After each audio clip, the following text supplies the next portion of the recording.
Audio Jungle.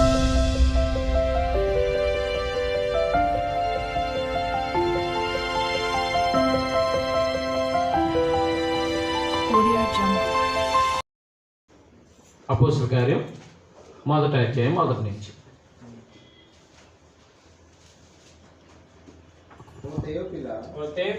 యేసు తాను ఏర్పరచుకున్న అపోస్తలులకు పరిశుద్ధాత్మ ద్వారా ఆజ్ఞాపించిన తర్వాత ఆయన పరములకు చేర్చుకొనబడిన దినము వరకు ఆయన చేయుటకును బోధించుటకును ఆరంభించిన వాటినన్నిటిని గూర్చి నా మొదటి గ్రంథము రచించుకుని. ఏది మొదటి గ్రంథం? ఏది? ఆయన శ్రమ పడిన తర్వాత అది కాబట్టి మొదటి గ్రంథం ఏదంటే లోకసువార్త అన్నమాట. ఆయన శ్రమ పడిన తర్వాత 40 దినముల వరకు వారికి అగపడుచు దేవుని రాజ్య విషయములను గూర్చి బోధించుచు అనేక ప్రమాణములను చూపి వారికి తను తాను సజీవులుగా కనపరుచుకోలేను. ఎందుకు 40 రోజులైన సజీవులుగా కనపరచుకోవాల్సి వచ్చింది? ఎందుకు అని అంటే వాళ్ళు కూడా కొంతమంది నమ్మలేదు. ఎవరో అపోస్తులు కూడా కొంత నమ్మలేదు. చూడండి, మత్తయి సువార్త 28వ అధ్యాయము 18వ వచనం చూడండి ఒకసారి. 11 12 ఇది అధిపతి చెవిన బడిన ఎడల 14 వచ్చింది. 14, 16 సార్ చూడండి. వాళ్ళు మొక్కిరి కానీ నమ్మలేదు అని ఉంటుంది మత్తయి సువార్త 28వ అధ్యాయంలో. వారు ఆయనను చూచి ఆయన మొక్కిరి గాని కొందరు సందేహించింది. అది ఎవరు? అపోస్తుల్లో కూడా ఈయన కాదా అని సందేహించారు. అందుకని 40 రోజులు వాళ్ళు ప్రమాణాలు చూపించారు, రుజువులు చూపించారు అనమాట. ప్రమాణాలు అంటే ఏంటి? రుజువులు చూపించారు అనమాట. నేనే అదైనా చనిపోయి తిరిగి లేచింది ఏస్తేనే ఆయన నేనే అని ఆయన రుజువులు చూపించారు అనమాట. ఎందుకంటే ప్రపంచానికి అనుమానంతో చెప్పకూడదు. ఇది దేవుడు యేసుక్రీస్తుని పంపాడు, ఆయన తిరిగి లేచారు, ఆయన తిరిగి లేవటం మేము చూసాం, మేమే సాక్షులమని ధైర్యంగా చెప్పాలి. ఎవరు? ఈ 12 మంది శిష్యులు. మరి ఇప్పుడు 12 మంది ధైర్యంగా చెప్పాలంటే ఇప్పుడు ప్రస్తుతం ప్రభు దగ్గర 11 మంది ఉన్నారు, ఇస్కరియోతు చనిపోయారు. ఈ 11 మందికి కూడా రుజువు చేయకపోతే కనుక అక్కడ దాంతో పాటు ఈయన మత్తయి గారు కూడా అక్కడ ఉన్నారు. మరి ఇలా రుజువు చేయలేదనుకోండి, వీళ్ళకి సంపూర్ణంగా ప్రత్యక్షపరచుకోలేదనుకోండి, ఆయన కాదో అనుమానం వ్యక్తం చేయాల్సి వస్తుంది. ధైర్యంగా చెప్పగలుగుతారా? ఇప్పుడు ధైర్యంగా చెప్పగలుగుతారా? అందుకని ప్రభు ఏం చేశారు?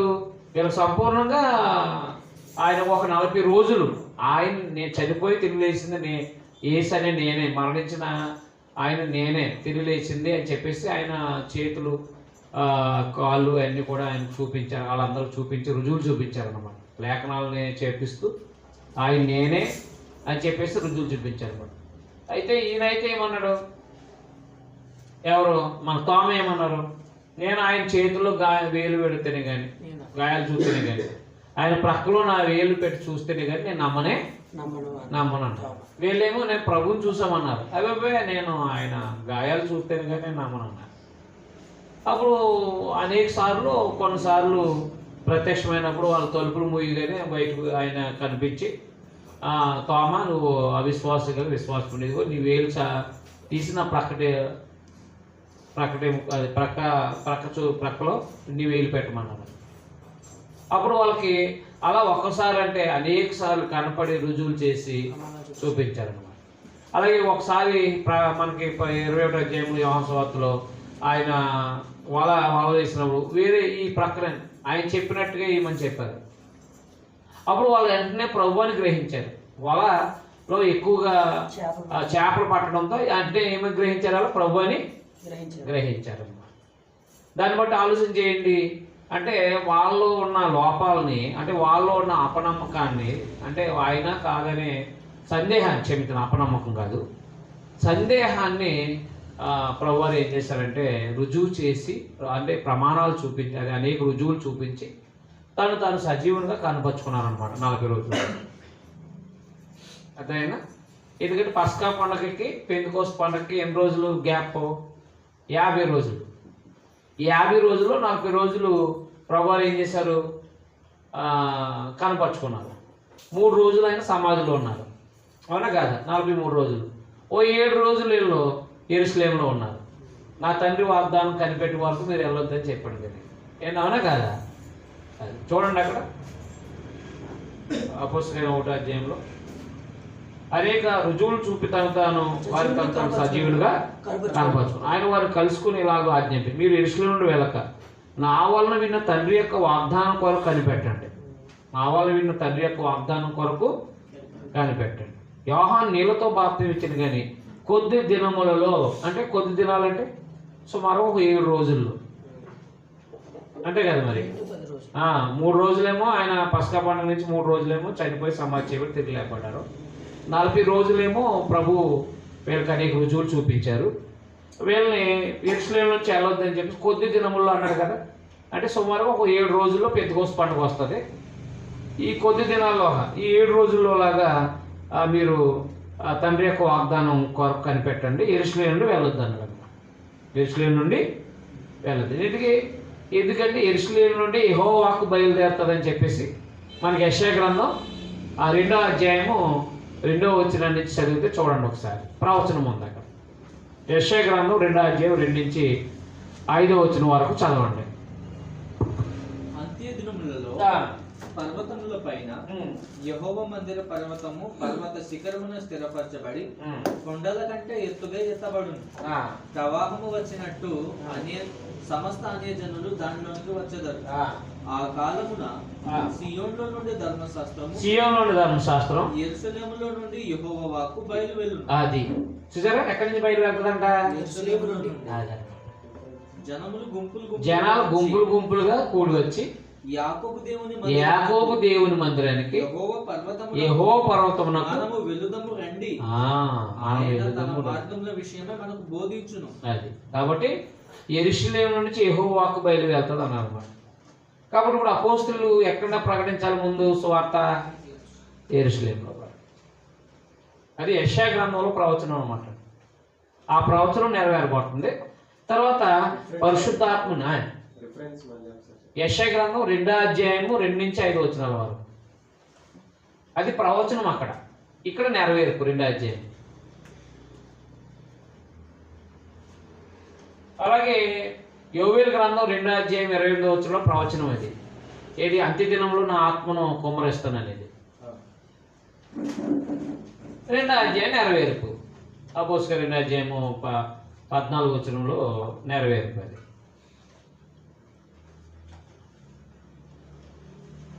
అలాగే యోహాను సువార్త 16వ అధ్యాయము 25వ వచనం 13వ వచనం 14వ అధ్యాయం 25వ వచనము 16వ అధ్యాయం 13వ వచనము పరిశుద్ధ ఆత్మను కూర్చున్న వాగ్దానం అపోస్తలులకు చేయబడింది. 14వ అధ్యాయం యోహాను సువార్త 14వ అధ్యాయం 25వ వచనము 16వ అధ్యాయము 13, 14 వచనాలు మీకు అర్థమైందా? 13, 14 వచనాలు. అక్కడ ప్రభువు ఏమన్నారంటే, నేను వెళ్ళిన తర్వాత పరిశుద్ధాత్మని వేరొక ఆదరణకత వస్తాడు, ఆయన మిమ్మల్ని సర్వసత్యంలోనికి నడిపిస్తాడు. ఆ వాగ్దానము ఎవరికి? 12 మంది మీదకే. ఆ వాగ్దానం ఎంతమందికి? చాలా మంది అపోస్తలుల కార్యంలో అక్కడ యెరూషలేములో ఉన్న వాళ్ళందరి మీద పరిశుద్ధాత్మను కుమ్మరించాడు అంటారు. లేదా 120 మంది అంటారు కొంతమంది. యెరూషలేములో మేడగదిలో ఉన్న వాళ్ళందరి మీద పరిశుద్ధాత్మ ఏమయ్యాడు? కుమ్మరించబడ్డాడు. ప్రభువు శిష్యులకి వాగ్దానం చేశారు. మీకు అర్థమైందా? 12 మందికి ఏం చేశారు? రుజువులు, అంటే రుజువు 12 మందికి కూడా వాగ్దానం చేశారు. పరిశుద్ధాత్మను గురించిన పరిచయం కూడా వాళ్ళకే. ఆలోచన చేయండి దేవుని పిల్లలుగా. అర్థమైంది. ఇప్పుడు మీరు చూడండి, అక్కడ యోహాను నీళ్ళతో బాప్తించినని కొద్ది దినముల్లోగా మీరు పరిశుద్ధాత్మతో బాప్తిసం పొందుదరని ప్రభు చెప్పారు. ఈ మాట కొద్ది దినములు అంటే ఒక 7 రోజులు అంతే, ఒక 10 రోజుల లోపల అంతే, కొద్ది దినాల్లో అనమాట. కొద్ది దినాల్లాగా పెంతెకోస్తు పండుగ వస్తుంది. ఎందుకంటే పస్కా పండుగ నుంచి 50వ దినము, 50వ దినానికి పెంతెకోస్తు పండుగ వస్తుంది అనమాట. పస్కో పండుగ నుంచి లెక్కేస్తే 50 రోజులు దర్శిన తర్వాత పెంతెకోస్తు పండుగ అవుతుంది. అందుకనే యూదులు వేరే ఆయా దేశాల్లో చెదిరిపోయిన యూదులు ఏం చేస్తారంటే పస్కా పండుగకు వచ్చిన వాళ్ళు ఉండిపోతారు. ఎక్కడికి? పెంతెకోస్తు పండుగ వరకు ఉండిపోతారు. ఎందుకంటే మళ్ళా వెళ్ళి రావాలంటే దేశాలు దాటి వెళ్ళాలంటే మళ్ళీ ప్రయాణ ఖర్చులు అవుతాయి కదా. ఇప్పుడు ఇలాంటి ప్రయాణాలు కాదు కదా మనకి. వెళ్ళి రావడానికి విమాన ప్రయాణాలు ఏమి లేవు కదా, ఉన్నాయా? లేవు. కాబట్టి వాళ్ళు అనేక నడిచి ప్రయాణం చేయాలి, లేకపోతే ఈ గాడిదల మీద, లేకపోతే గుర్రాల మీద, ఒంట్ల మీద ప్రయాణాలు చేయాలి. అందుకని ఏం చేసేవారంటే సుదీర్ఘమైన ప్రాంతాల్లో, ఇప్పుడు చూడండి ఉదాహరణకి నపుంసకుడు యెరూషలేముకి వచ్చాడు అన్నారు కదా రథం మీద. ఆయన రథం మీద యెరూషలేముకి వచ్చాడు అనమాట ఆరాధించాడు. అలాగా పెంతెకోస్తు పండుగ అంటే పస్కా పండుగ నుంచి 50 రోజులు లెక్కేస్తే పెంతెకోస్తు పండుగ వస్తుంది అన్నమాట. ఈ పెంతెకోస్తు పండుగకి పరిశుద్ధాత్ముడు వారి మీద కుమ్మరించబడే కార్యక్రమం జరిగించబడుతుంది అన్నమాట. అందుకని యోహాను నీళ్ళతో బాప్తిసం ఇచ్చాడు, కానీ కొద్ది దినముల్లో మీరు పరిశుద్ధాత్మలు బాప్తిసం పొందుదరని అన్నమాట. ఎవరితోటి? శిష్యులతోటి అన్నారన్నమాట. చదవండి 6వ వచనం నుంచి. కాబట్టి వారు వచ్చినప్పుడు ప్రభువా, ఈ కాలముందు ఇశ్రాయేలునకు రాజ్యమును మరలా అనుగ్రహించదవా అని ఆయనను అడగగా, ఆయన కాలములను సమయములను తండ్రి తన స్వాధీనమందు ఉంచుకొని ఉన్నాడు, వాటిని తెలుసుకునుట మీ పని కాదు. సంపూర్ణంగా దేవుని జ్ఞానం తెలుసుకోవడం అనేది, భవిష్యత్తుకు సంబంధించిన విషయాలన్నీ తెలుసుకోవడం అనేది మానవుడి వల్ల కాదు. కాబట్టి ఆయన కాలాల సమయంలో ఆయన స్వాధీనం అందించుకున్నాడని చెప్పేసి చెప్పడం జరిగింది అనమాట. ఎవరు? ప్రభు అయినా యేసుక్రీస్తు వారు. అయితే నాలుగేం చెప్పాడంటే పరిశుద్ధాత్మను మీ మీదకి వచ్చినప్పుడు అది మీరేమో అంటారు? శక్తిని అంటారు. కనుక మీరు యెరూషలేములోను యూదయ సమరయ దేశముల యందంతటను బూదిగంతముల వరకును నాకు సాక్షులైందరని వారితో చెప్పాను. అది కాబట్టి పరిశుద్ధాత్మను పొందుకున్న తర్వాత అపోస్తులు ఏమై ఉంటారనమాట? సర్వలోకానికి వెళ్ళి సర్వ సృష్టికి స్వార్థ ప్రకటిస్తారనమాట. మత్తయి 8:18 చెప్పారు కదా, 19. అలాగున పరిశుద్ధాత్ముడు రావాలి. ఎందుకు పరిశుద్ధాత్ముడు రావాలి అంటే వీళ్ళు పరిశుద్ధాత్ముడు వస్తే అద్భుతాలు మహత్కారాలు చేస్తారు.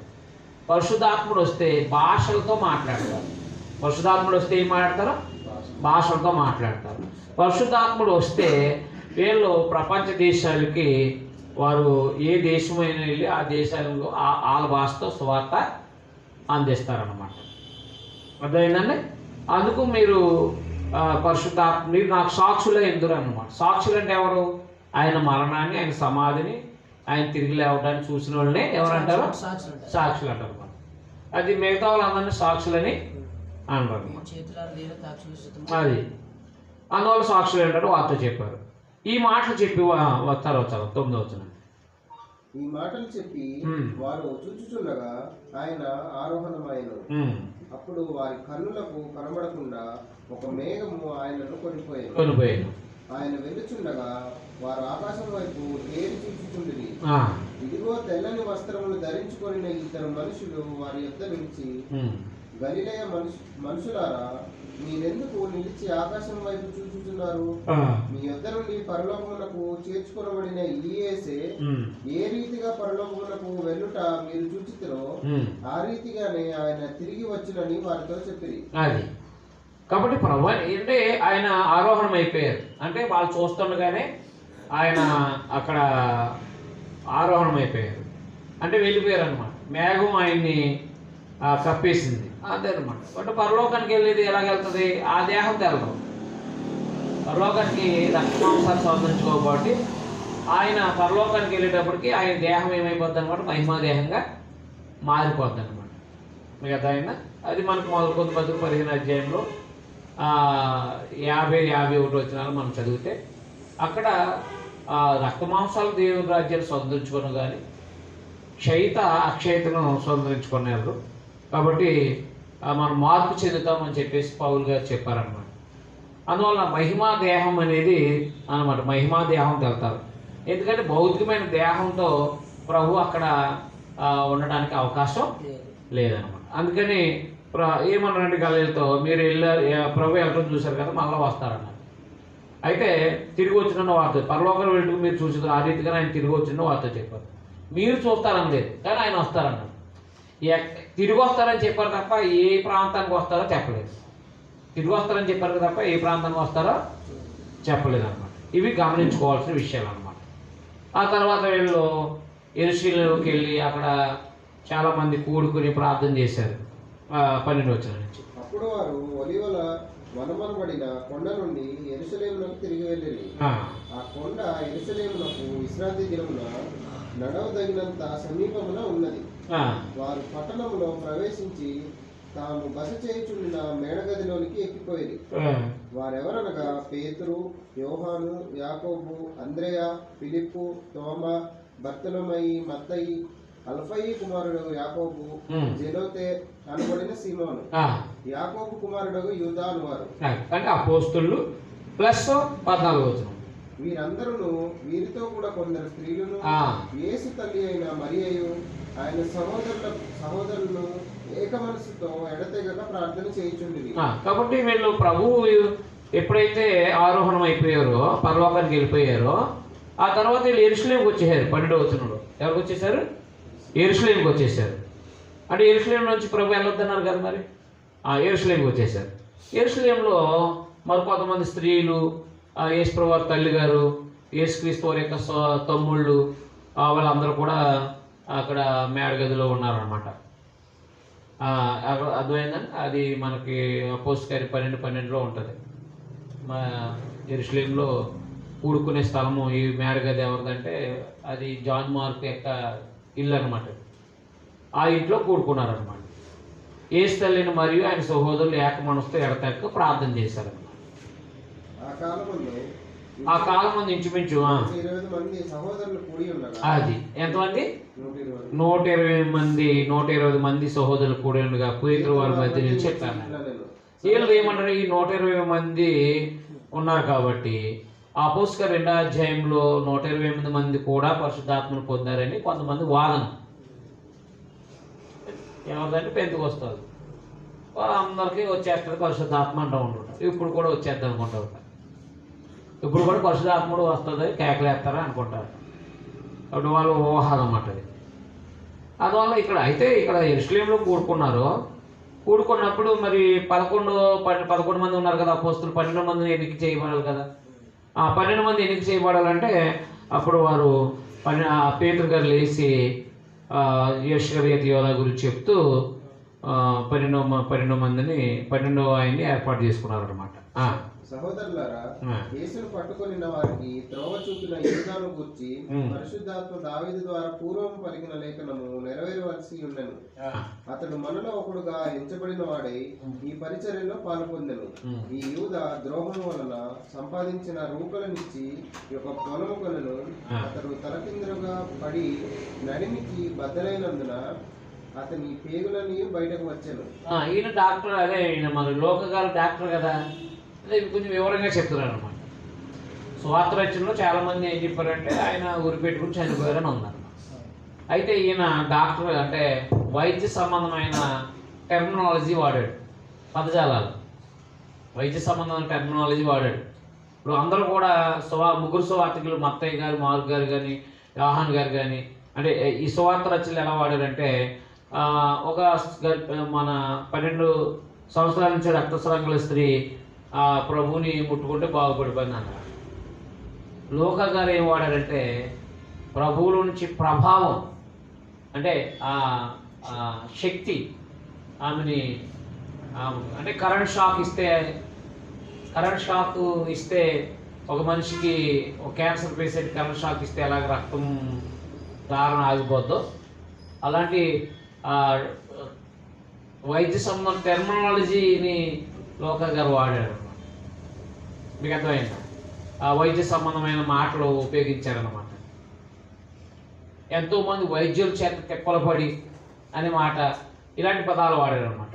అలాగే ఇక్కడ ఆయన నడిమికి బద్దలైనందున, చూడండి, అతను క్రిందగా పడి నడిమికి బద్దలైనందున అతని పేగులన్నీ బయటకు వచ్చిందని చెప్పేసి ఈ వైద్య సంబంధం టెర్మినాలజీ వాడారు అనమాట. ఎవరు? లోక గారు. ఈ సంగతి యెరూషలేములో కాపురమున్న వారందరికీ తెలియవచ్చును గనుక వారి భాషలో ఆ పొలము అకెల్దమ అనబడి ఉన్నది. దానికి రక్తభూమి అని అర్థము.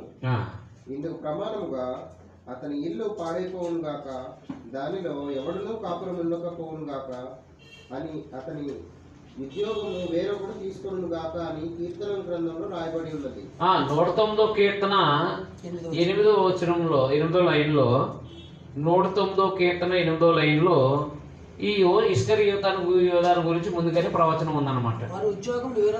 వాడు ఉద్యోగం వేరొకటి తీసుకొని అంటే ఇప్పుడు 12 మంది శిష్యుల్లో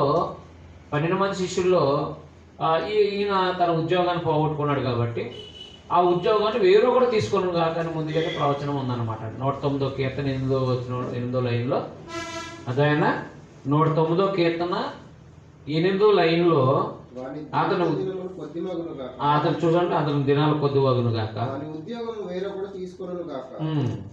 అది. కాబట్టి అతను ఉద్యోగం వేరొకటి తీసుకోవడం అంటే ఇస్కరియోతు యోధా యొక్క ఉద్యోగం అంటే స్వార్థ అపోస్తుడిగా ఉండే ఆ పదవి మత్తయి తీసుకున్నాడు అన్నమాట. కాబట్టి యోహాను బాప్తిసం ఇచ్చినది మొదలుకొని ప్రభువైన యేసు మన యొద్ద నుండి పరమునకు చేర్చుకొనబడిన దినము వరకు ఆయన మన మధ్య సంచరించుచుండిన కాలమంతయు మనతో కలిసి ఉన్న వీరిలో ఒకడు మనతో కూడా ఆయన పునరుత్థానమును గురించి సాక్షి ఉండుట ఆవశ్యకమని చెప్పాను. అది చూసారా, ఎప్పటి నుంచి ఉండాలి యేసు దగ్గర? బాప్తిసం ఇచ్చే యోహాను కాలం నుంచి యేసుక్రీస్తు వారు ఆరోహణమయ్యేంత వరకు కూడా ఆ సంఘటనలన్నీ చూసిన ఉండాలి. అంటే 12 మంది శిష్యులతో పాటు 100 మంది కూడా ఉన్నారన్నమాట. అదైనా ప్రభు అంటే 12 మంది శిష్యులతో పాటు 100 మంది ఉన్నారు. అయితే వాళ్ళందరూ అపోస్తులు కాదు. అయితే ఎవరైతే యోహాను గారి దగ్గర నుంచి ప్రభు పరలోకానికి చేరే వరకు కూడా ఎవరైతే ఉన్నారో వారిలో ఒకరు అపోస్తుల్లో అంటే ఇస్కరియోతు యోధా యొక్క ఉద్యోగాన్ని తీసుకోవాలి. కాబట్టి తీసుకోవాలంటే మరి ఉన్నారు కదా చాలామంది, వీళ్ళు వ్యక్తిగతంగా మీరు అని అన్నారు అనుకో, నేను కూడా ఉన్నాను కదా అని చెప్పేసి వాదోపవాదాలు జరుగుతాయి. కాబట్టి సీట్లు వేసే పద్ధతి, బైబిల్లో సీట్లు వేయటం అనే ఒక పద్ధతి ఉంది అండి, అవునా కాదా? అది యెహోషువ గ్రంథంలో సీట్లు వేసి పంచిపెట్టడం. ఏది? ఇశ్రాయేలుకి ఆ భూభాగాన్ని ఏం చేయాలి? చీట్లు వేసి పంచాలన్నమాట. చీట్లు వేసి పంచే పద్ధతి ఆ క్రమం దేవుడే పెట్టాడనమాట. చీట్లు వేసే పద్ధతి అనేది న్యాయంగా ఉంటుంది. ఏమైనా ఉండదా? అదనమాట. ఆ సీట్లు వేసి అందులో ఎవరైతే పేరు వస్తుందో ఆ పేరు అది ఒక న్యాయబద్ధంగా వేయాలి సీట్లు మళ్ళీ. అదైనా అది ఆ పద్ధతి ఉపయోగించుకోవచ్చు అనమాట. అది బైబిల్లోది అనమాట. అది కూడా పోస్టులు ఫాలో అయ్యారు, అది సీట్లు వేసే పద్ధతి అనమాట. అప్పుడు వారు యూస్తు అను మారు పేరు గల బర్సబ్బా అనబడిన యోసేపు మత్తీయను ఇద్దరిని నిలవబెట్టి ఇట్లని ప్రార్థన చేసిరి. అందరి హృదయములను ఎరిగి ఉన్న ప్రభువా, తన చోటికి పోవుటకు యూదా తప్పిపోయి పోగొట్టుకున్న ఈ పరిచర్యలను అపోస్తలత్వములను పాల్పొందుటకు వీరిద్దరిలో నీవు ఏర్పరచుకున్న వారిని కనబరచుమనిరి. అంతటా వారు వీరిని గూర్చి చీట్లు వేయగా మత్తీయ పేరిట చీటీ వచ్చెను గనుక అతడు 11 మంది అపోస్తలులతో కూడా లెక్కింపబడెను. అర్థమైందండి. అందరి హృదయం ఎరుగున్న ప్రభువా అని చెప్పేసి తండ్రికి చేయలేదు ప్రార్థన, ప్రభువుని చేశారు. ఎవరో? శిష్యులు. అందరి హృదయాలు ఎరుగున్న ప్రభువా, తన చోటికి పోవడం యోధా తప్పిపోయి పోగొట్టుకుని పరిచర్యలు అపోస్తలతో ఎందుకంటే 12 మందిని ఏర్పాటు చేసుకుంది ఎవరో? యేసుక్రీస్తు. ఇప్పుడు 11 మంది ఉన్నారు, 12 ఆయన ఏర్పాటు చేసుకోవాల్సింది కూడా ఎవరు? ప్రభువే. అందుకని ఇక్కడ ప్రార్థన చేసింది ఎవరికి? అపోస్తలు ప్రభువుకి ప్రార్థన చేసుకోవడానికి, అంటే ప్రభువుని అడగటానికి వాళ్ళకి అధికారం ఉంది అన్నమాట. అందువల్ల 1వ అధ్యాయంలో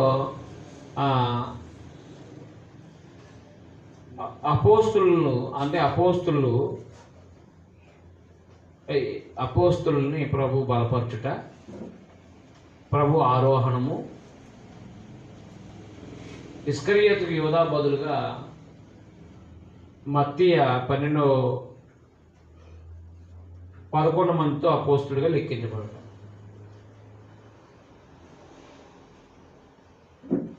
అపోస్తుల్ని ప్రభు బలపరచుట, ప్రభు ఆరోహణము, ఇస్కరియోతు యోధాకు బదులుగా మత్తీయ 12వ అపోస్తులుగా ఎన్నుకొనుట. అది మొదటి అధ్యాయంలో ఉన్న కొన్ని అంశాలు.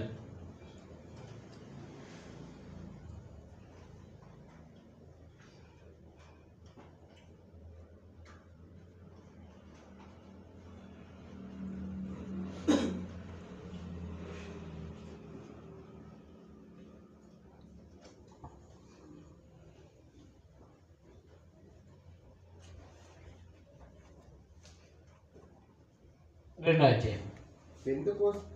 పెంతెకోస్తు పండగ దినము వచ్చినప్పుడు ఇది పెంతెకోస్తు. పెంతె అంటే 5, అదే కోస్ట్ అంటే 50 అంటే పెంతెకోస్తు అంటే 50వ దినము అని అర్థం. 50వ దినం పెంతెకోస్తు. పెంతె అంటే పెంతెకోస్తు అంటే 50వ దినము. 55 50 55 అంటే పెంతెకోస్తు అంటే 50 అన్నమాట. 50 పెంతె అంటే 5.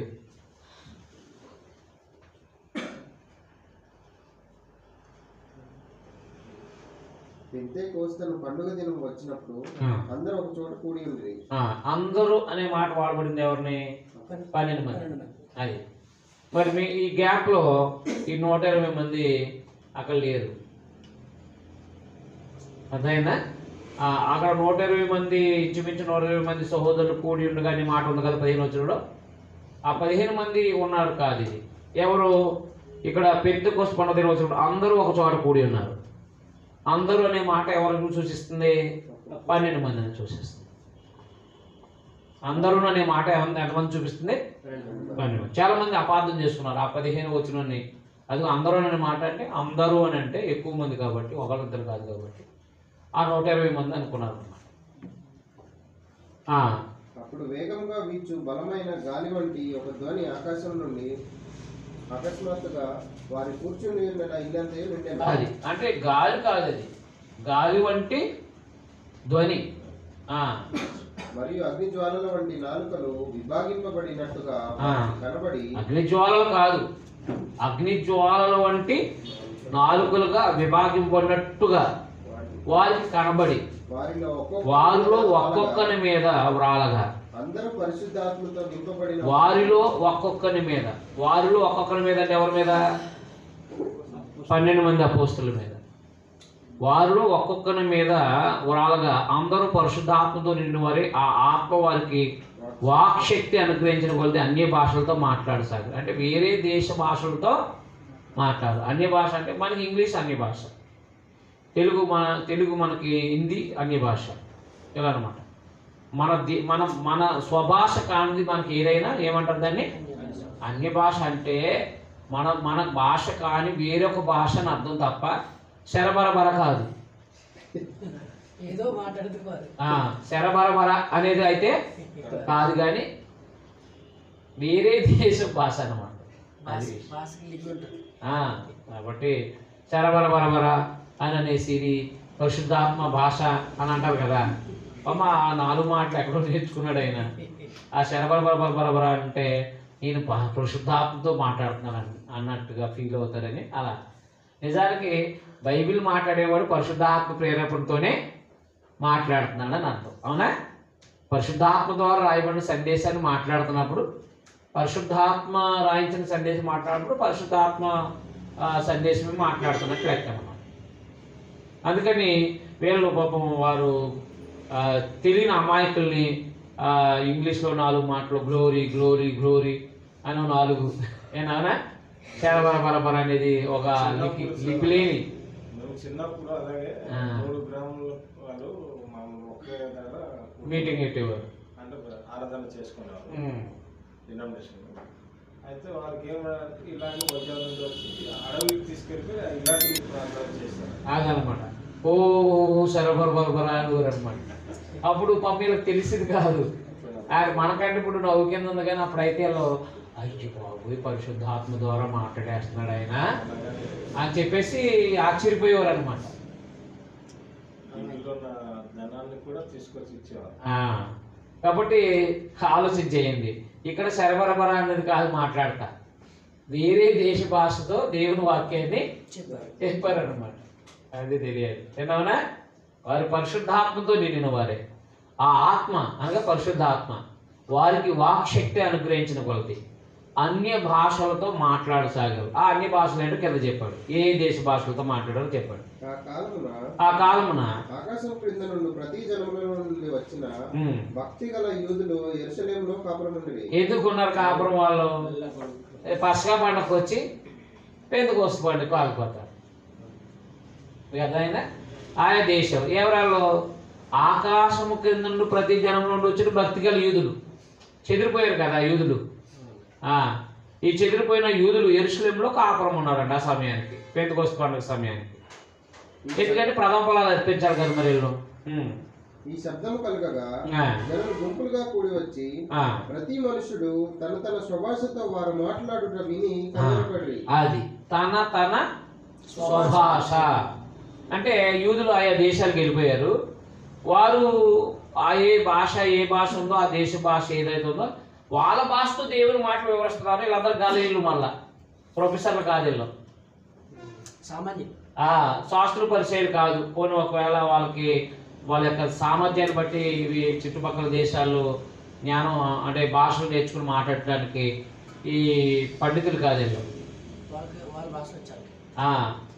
వాళ్ళకి చుట్టుపక్కల దేశాల భాషలు కూడా గ్రహింపగలిగిన ఉండొచ్చు కొంతమంది. అయితే ఈ తన స్వభాషతో, అది తన స్వభాషతో వారు మాట్లాడటం విని కలవరపడ్డారు, విభ్రాంతి నొందారు. మళ్ళా ఏంటి ఈ గలీలు మన దేశ భాషతో మాట్లాడుతున్నారు. ఆశ్చర్యపడి ఇదిగో మాట్లాడుతున్న వీరందరూ గలిలీయులు కారా? చూడండి, మనకు ఒక ఆశ్చర్యం కల్పిస్తారంటే ఎవరో బయట నుంచి ఒక అడుక్కుని ఆయన ఇంగ్లీష్ దాదాపు కొట్టేస్తున్నాను. అయితే ఏంటి ఈయన అడుక్కుంటూ ఉంటూ ఈయన ఇంగ్లీష్ మాట్లాడతారు ఏంటంటే, ఏ భాష అయినా మాట్లాడుతున్నప్పుడు మన వాళ్ళు సరిగ్గా మాట్లాడలేని వాళ్ళు, అంటే డిగ్రీ అయిపోయి లేకపోతే ఎంఏ అయ్యి బీఈడీ అయ్యి ఇంగ్లీష్ సరిగ్గా రాని వాళ్ళు అడుక్కుని వాడు మాట్లాడుతుంటే ఆశ్చర్యం వ్యక్తం చేస్తారు కదా. ఏంటిలో బాబు నేను ఎప్పటి నుంచో ప్రాక్టీస్ చేస్తున్నాను రావట్లేదు, నువ్వు ఏంటి ఇంత అనర్గలంగా మళ్ళీ అడుక్కుంటా ఇంత అనర్గంగా మాట్లాడతాను, నేను కూడా బాగా చదివాను బాబు, నా మైండ్ చెదిరిపోయి అడుక్కుంటున్నాను అని చెప్పేసి మాట్లాడుతున్నాను. మరి వాళ్ళు మాట్లాడుతున్నప్పుడు ఇంత అనర్గంగా మాట్లాడుతున్నప్పుడు ఒక చూపుకి అందహీనుడిగాను, తర్వాత దేహ సంబంధంగా సరిగా లేనట్టు వాడు ఇంగ్లీష్ని అదరగొట్టేస్తున్నప్పుడు ఒక సామాన్యుడు అతను చూసి ఆశ్చర్యపోతాడు. అలాగా ఒక చేపలు పట్టుకునే వాళ్ళు, తర్వాత సామాన్యమైన ఈ ఉద్యోగాలు చేసుకునే వీళ్ళు ఏంటి వీళ్ళు మన దేశ భాషతో ఈజీగా మాట్లాడేస్తున్నారు ఏంటని చెప్పేసి, దేవుని వాక్యం మాట్లాడుతున్నారు ఏంటని చెప్పేసి ఆశ్చర్యపోయారు అనమాట. ఆ భాష ఏ దేశ భాషలో చెప్పాడు కింద. ఇదేమి మనలో ప్రతివాడు తాను పుట్టిన దేశపు భాషతో, అది తాను పుట్టిన దేశ భాష అర్థమైందా. అదే కానీ ఇది కొత్తది కాదు, జనవర కాదు, అదైనా అర్థమైందా. లిపిగా ఉన్న భాష దేశ భాష అదనమాట. అదే అంటే వాళ్ళ ఏ దేశమో చెప్తున్నాను కదా, ఏ భాష వీరు మాట్లాడుట మనం వినుచున్నామే. ఇదేమి పార్థీయులు మాదీయులు. పార్థీయులు చూడండి, పార్థీయులు మాదీ పార్శికులు ఉన్నారు కదా, వాళ్ళు ఏం మాట్లాడతారు భాష. వాళ్ళకి లెటర్ రాశారు కదండి, ఇది మన యెజ్రా గ్రంథం 5వ అధ్యాయంలో 4 అధ్యాయంలో పెద్ద ఒక భాషతో మాట్లాడారు. ఏ భాషతో ఉండి అక్కడ యెజ్రా గ్రంథానికి రండి.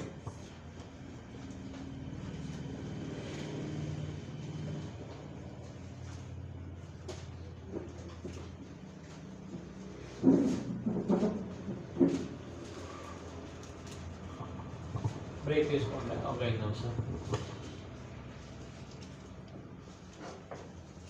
సిరియా భాష. అది ఉత్తరం ఎలా రాస్తారు? ఆ ఉత్తరము సిరియా భాషలో వ్రాయబడి అది సిరియా భాషలోనే తాత్పర్యం చేయబడినది. సిరియా భాష అంటే సిరియా భాష.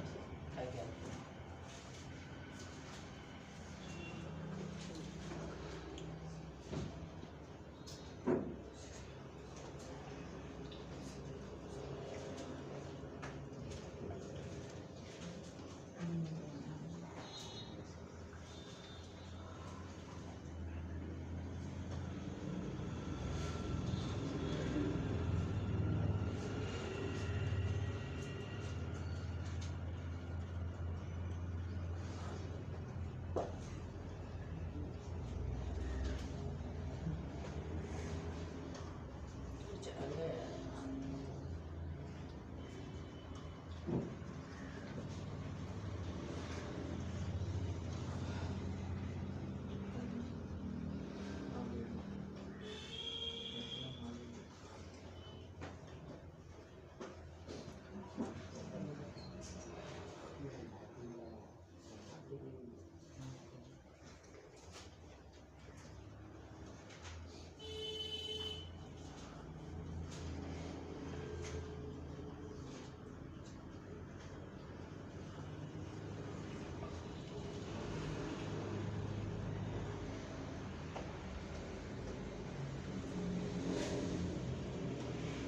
సార్ ఒక ప్రశ్న. ఇస్కరియోతు యూద అనేటటువంటి ఒక వ్యక్తిని దేవుడే ఏర్పాటు చేశారండి, లేకపోతే అప్పగించేటటువంటి వ్యక్తిగా ఆ కాలానికి అలాంటి వ్యక్తినిగా ముందుగానే ఆయన కోసం తెలియజేసుకుంటూ వచ్చి ఏర్పాటు చేశాడండి, లేకపోతే ఆ కాలంలో అలాంటి వాళ్ళు? సింపుల్. అది దేవుడు యథార్థవంతుడు మానవం సృష్టిస్తున్నాడు. అవునా? మనుషులే ధనాపేక్ష పరులుగా లేకపోతే వ్యభిచారులుగా దొంగలుగా తయారవుతుంది.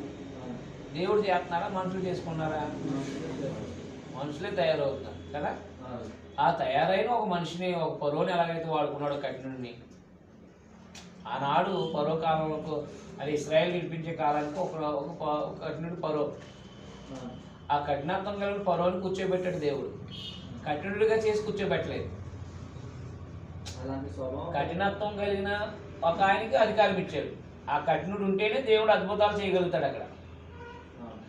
మీకు అర్థమైందా? ఆ కఠినమైన ముద్ద ఆ సమయానికి పరో. ఆ కఠినమైపోయిన వాడిని, ఆ కఠినుడిగా తను చేసుకున్న వాడిని వాడుకున్నాడు. అలాగే ఆ కాలానికి ధనాపేక్ష పరుడైన ఇస్కరియోతు యోధాని ఉపయోగించుకున్నాడే తప్ప, అంటే ఉపయోగించుకోవడం అంటే ఏర్పాటు చేసుకున్నాడే తప్ప ఇస్కరియోతు యోధాని ఒక మంచి వ్యక్తిని నాశనం చేయలేదు. అంటే ఆ కాలానికి అలాంటి స్వభావం కలిగిన వాడనేసి దేవుడు ఎరిగి వ్యక్తి కోసం ప్రవచనము అదే టైంలో ప్రభుత్వ అంటే అతని గురించి ముందుగా అతను ఉద్యోగం వేరే ఎత్తుకుపోతాడని చెప్పేసి భవిష్యత్తు దేవుడు తెలుసు కదా. ఆ భవిష్యత్తు విషయాన్ని ముందుగా ప్రవచించాడు అనమాట. కాలం పరిపూర్ణమైనప్పుడు అనే పదంలో మొత్తము ఆ పరిస్థితిలో ఆయనను ప్రవేశపెట్టడం అన్నది. ఎవరు ఆ సమయానికి ధనాపేక్ష పరుడు అంటే ఇస్కరియోతు యోధ. డబ్బులు సంచిలో దొంగలించేవాడు ఎవడంటే వాడిని ఉపయోగించుకున్నాడు. ఆల్రెడీ క్యారెక్టర్ అలాంటిది. అది ముందు నుంచి అందుకే డబ్బు సంచిలో దొంగలింతా వచ్చేవాడు. అది అలాంటి ఆయన్ని ఏర్పాటు చేసుకోవడం ఏంటంటే అలాంటి దొంగ ఆ సమయానికి కావాలి అంటే. నిజంగా ఆయన మారు మనసు పొందితే సరిపోదును. ఆయన మారు మనసు పొందలేదు, పశ్చాత్తాపడ్డాడు. అయ్యో నీకు పొందు నాకు చెప్పామే అని బాధపడ్డాడు. అందుకని నేను తప్పు చేశాను ప్రభు అని ప్రభు దగ్గర రాలేదు. శిలువ మీద ఉన్న దొంగకి క్షమాపణ వచ్చింది కదా. అలాగే ఈయన కూడా వద్దు. ఈయన కూడా అవకాశం ఉంది. కానీ నేను ఏం చేశానంటే అయ్యో నీతి మందు నాకు చెప్పేసాను అని చెప్పేసి భూమిలో పోయి ఆయన్ని ఆ మనస్సాక్షి దోషారోపణతో ఊరి చేసుకున్నాడు.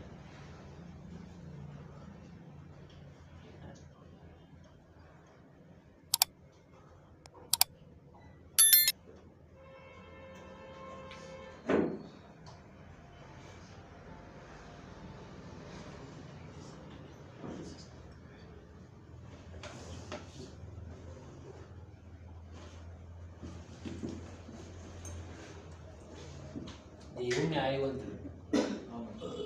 ఆ కోణం నుంచి పరీక్షించాలి ఏదైనా, ఏ పాత్రమే. అంటే ఈ చిక్కుముడిని కొంతమంది ఆలోచన చేయలేక అక్కడ దీనికోసం ముందుగానే చెప్పాడు కదా, కాబట్టి దేవుడు చెప్పాడు కాబట్టి అలాంటి వాడు వచ్చాడు కదా అని చెప్పేసి అంటున్నాను. ఇలా మనం ప్రతి వచనం చూసుకుంటే ఏ డౌట్లు ఉండవు. నా దగ్గర అక్కడ తమిళనాడులో ట్రైనింగ్ అయిన వాళ్ళకి ఏ అనుమానాలు ఉండవు, హాయిగా నేర్చుకుని వెళ్ళిపోతాం. అదే మానవులు కూడా దేవుడు అలాగే చేస్తున్నారు. ఎవరికి ఎలాగా తీసుకోవాలని ఎవరు చేయాలని అనుకున్నారు. ఇప్పుడు వాక్యం నేర్చుకుంటున్న వాళ్ళు నేర్చుకున్నట్టుగా బతుకుతాడు అనుకోండి, నేర్చుకున్నట్టుగా బతుకుతాడు అనుకోండి, దేవుడు ఆయన్ని వాడుకుంటాడు. వినేసి వెళ్ళిపోయి మర్చిపోయారు అనుకోండి, ఆయన్ని వదిలేస్తాడు. ఎవరైతే బ్రతకాలని తీవ్రతతో ప్రయాసపడుతున్నారో వాళ్ళని దేవుడు వాడుకుంటాడు. మా సమయంలో నేను వాక్యం నేర్చుకునే టైంలో చాలా ఇంట్రెస్ట్తో నేర్చుకునేవాడిని, ఆచరించడానికి నేర్చుకునేవాడిని. నేను అనుసరించాలని ఆయన నాకు ఈ సంగతులు తెలియచేయబడ్డాయి యథార్థంగా, నేను బతకాలి అని చెప్పేసి లైఫ్ స్టార్ట్ చేసేవాడు అనమాట. ఎప్పుడైతే బతుకుతున్నానో ఇంకా సంగతులు తెలియాల్సిన విషయాలన్నీ నేర్పేసాను.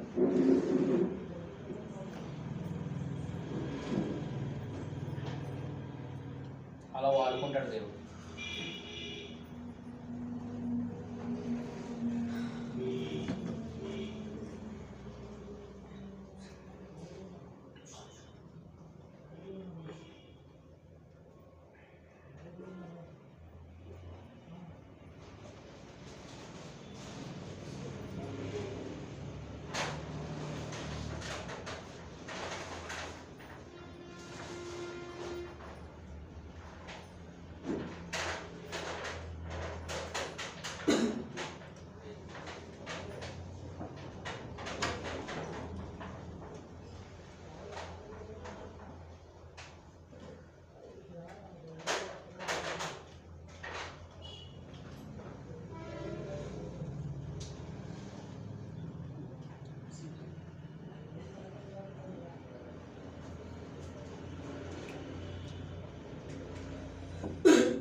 ప్రభుయేసు ఆరోపణమైనప్పుడు ఆకాశంలో నుంచి ఇద్దరు మనుషులు అని ప్రస్తావించుకున్నాం. దేవుడు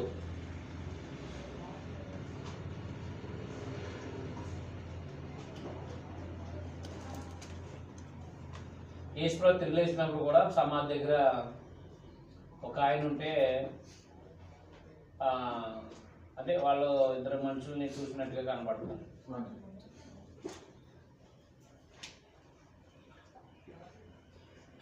దేవదూతలు మానవ రూపంలో రావడం ఆజ్ఞను 18 అధ్యాయంలో తెలుసు కదా మనకు.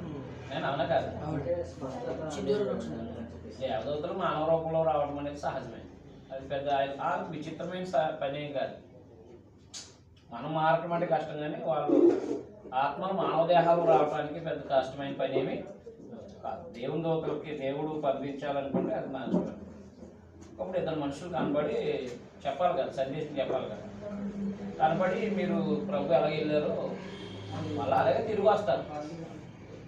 చాలామంది ఆలోచన ఏంటంటే అది ఎరుసలేంకి వస్తాడని చెప్పేసి మా రెండో రాకలో చాలామంది ఎదురు చూస్తున్నారు. ఎరుసలేం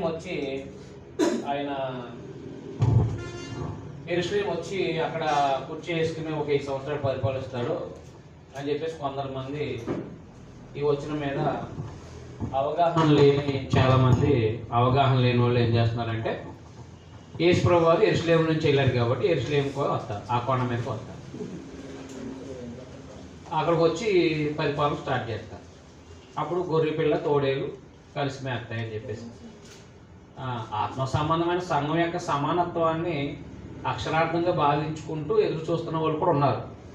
సెవెంత్ డే వాళ్ళని 10 మంది ఉన్నారు. అర్థమైందా? కాబట్టి ప్రతి వచనము మనకు అర్థం కావాలంటే ఖచ్చితంగా పాత నిబంధన కొత్త నిబంధన రెండు కూడా మనకు అవగాహన పొందాలి. 2వ అధ్యాయము. కాబట్టి మాదీలు పార్దీకులకి ఎలామీలు మెసొపొతామియా యోదయ కప్పదొకియా పొంతు ఆసియా ఫ్రుగియా ఐగుప్తు దేశములందరూ వారు కురేని దగ్గర లిబియా ప్రాంతంలో ఎందుకు కాపురకున్నవారు. అది చూసారు ఎన్ని దేశాలు చెప్తున్నాడు. చాలా దేశాలు. రామా నుండి పరవాసులకు వచ్చిన వారు. రామా నుండి పరవాసులకు వచ్చిన వాడు యూదులు యోధా మత ప్రవిష్టులు యోధా మత సంబంధమైన ప్రవిష్టులు క్రేతీయులు అరబీలు మొదలైన మనం అందరం వీరు మన భాషలతో దేవుని గొప్ప కార్యములను విరుచున్నామని చెప్పుకుంది. అది అంటే ఎన్ని ప్రాంతాలు చెప్పాడు చూడండి. పార్దీలు, మాదీలు, ఎలామీలు, మెసొపొతామియా, యోదయ, కప్పదొకియా, పొంతు, ఆసియా, ఫ్రుగియా, పంపులియా, ఐగుప్తు అనే దేశములందరూ వారు కురేను దగ్గర లిబియా ప్రాంతం నుండి కాపురం వారు రోమా నుండి పరవాసులుగా వచ్చిన వారు యూదులు, యోధా మత ప్రవిష్టులు, క్రేతీయులు, అరబీలు మొదలైన మనమందరమును వీరు మన భాషలతో అదే అనమాట. వీరు మన భాషలతో అంటే ఆయా దేశాల్లో ప్రపంచ దేశాల్లో ఉండే భాషలతో అపోస్తులు 12 మంది ఏం చేశారనమాట, దేవుని కార్యాలను వివరిస్తున్నారు. ఇదేంటి మన భాషతో వివరిస్తున్నారేంటి అని చెప్పేసి వాళ్ళు ఆశ్చర్యపోయారనమాట. అందరూ విభ్రాంతి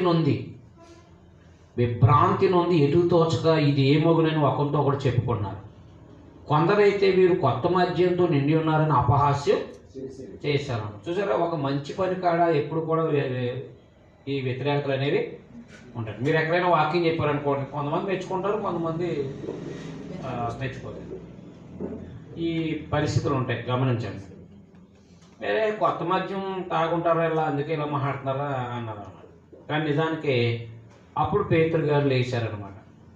అయితే పేతురు ఆ 11 కూడా లేచి నిలిచి అన్నట్టు చూడండి. అంటే ఇప్పుడు దాకా ఎవరు మాట్లాడుతున్నారన్నమాట, 12 మంది. అయినా 14 చూడండి. అయితే పేతురు ఆ 11 కూడా లేచి నిలిచి, అంటే ఇప్పుడు దాకా మాట్లాడుతుంది ఎవరు, 11 మంది, ఆ 12 మంది. ఆ 12 మందిలో ఈ 11వ మంది అనే మాట చెప్పడం జరిగింది.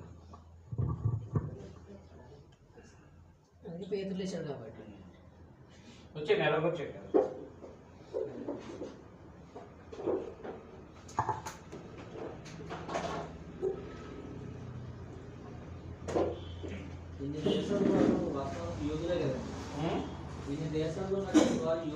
యూదులే. అపోస్తలుల 2వ అధ్యాయంలో బాప్తిస్మం పొందిన అందరూ యూదులే. ఈ యూదులైనటువంటి వారికి స్వభాష హిబ్రూ భాష కాదు. అంటే ఇంట్లో మన చూడు ముస్లిమ్స్ మాట్లాడుకుంటారు కదా, ఇంట్లో వాళ్ళు మామూలుగా ఈ అరబీ మాట్లాడుకుంటారు. అరబీ భాష బయట వాళ్ళు ఏ దేశంలో నేర్చుకున్నారో ఆ భాషతో మాట్లాడారు.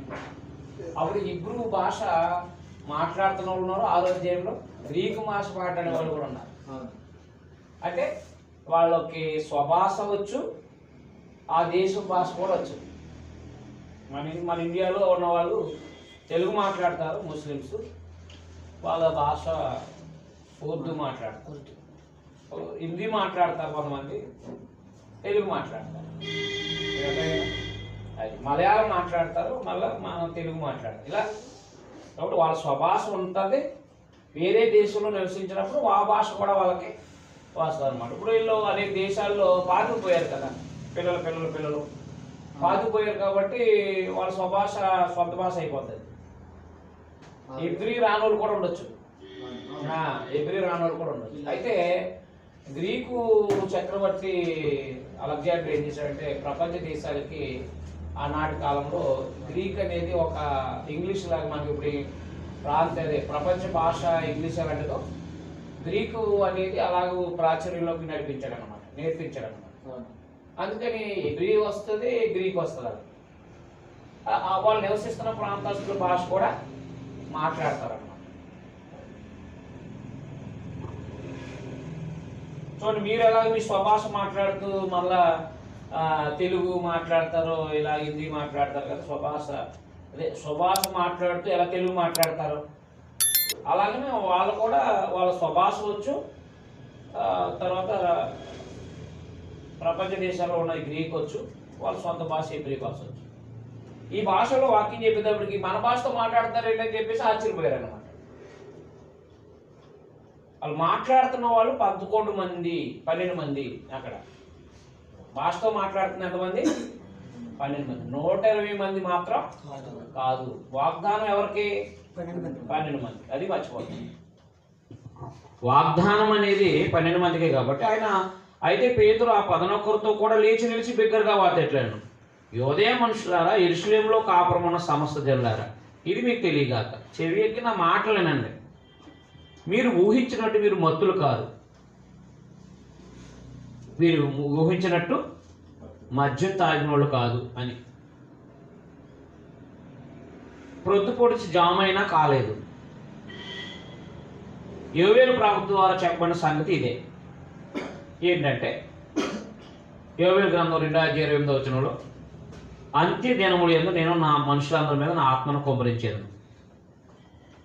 మీ కుమారులు మీ కుమార్తెలు ప్రవచించేదరు, మీ యవ్వనులు దర్శనాలు కలుగును, మీ వృద్ధులు కలగగలరు.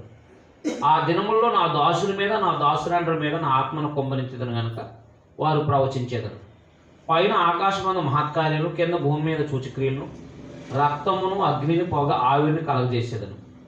ప్రభు ప్రత్యక్షముగా ఆ మహాదినం రాకమునుపు సూర్యుడు చీకటిగాను చంద్రుడు రక్తంగా మారుదురు.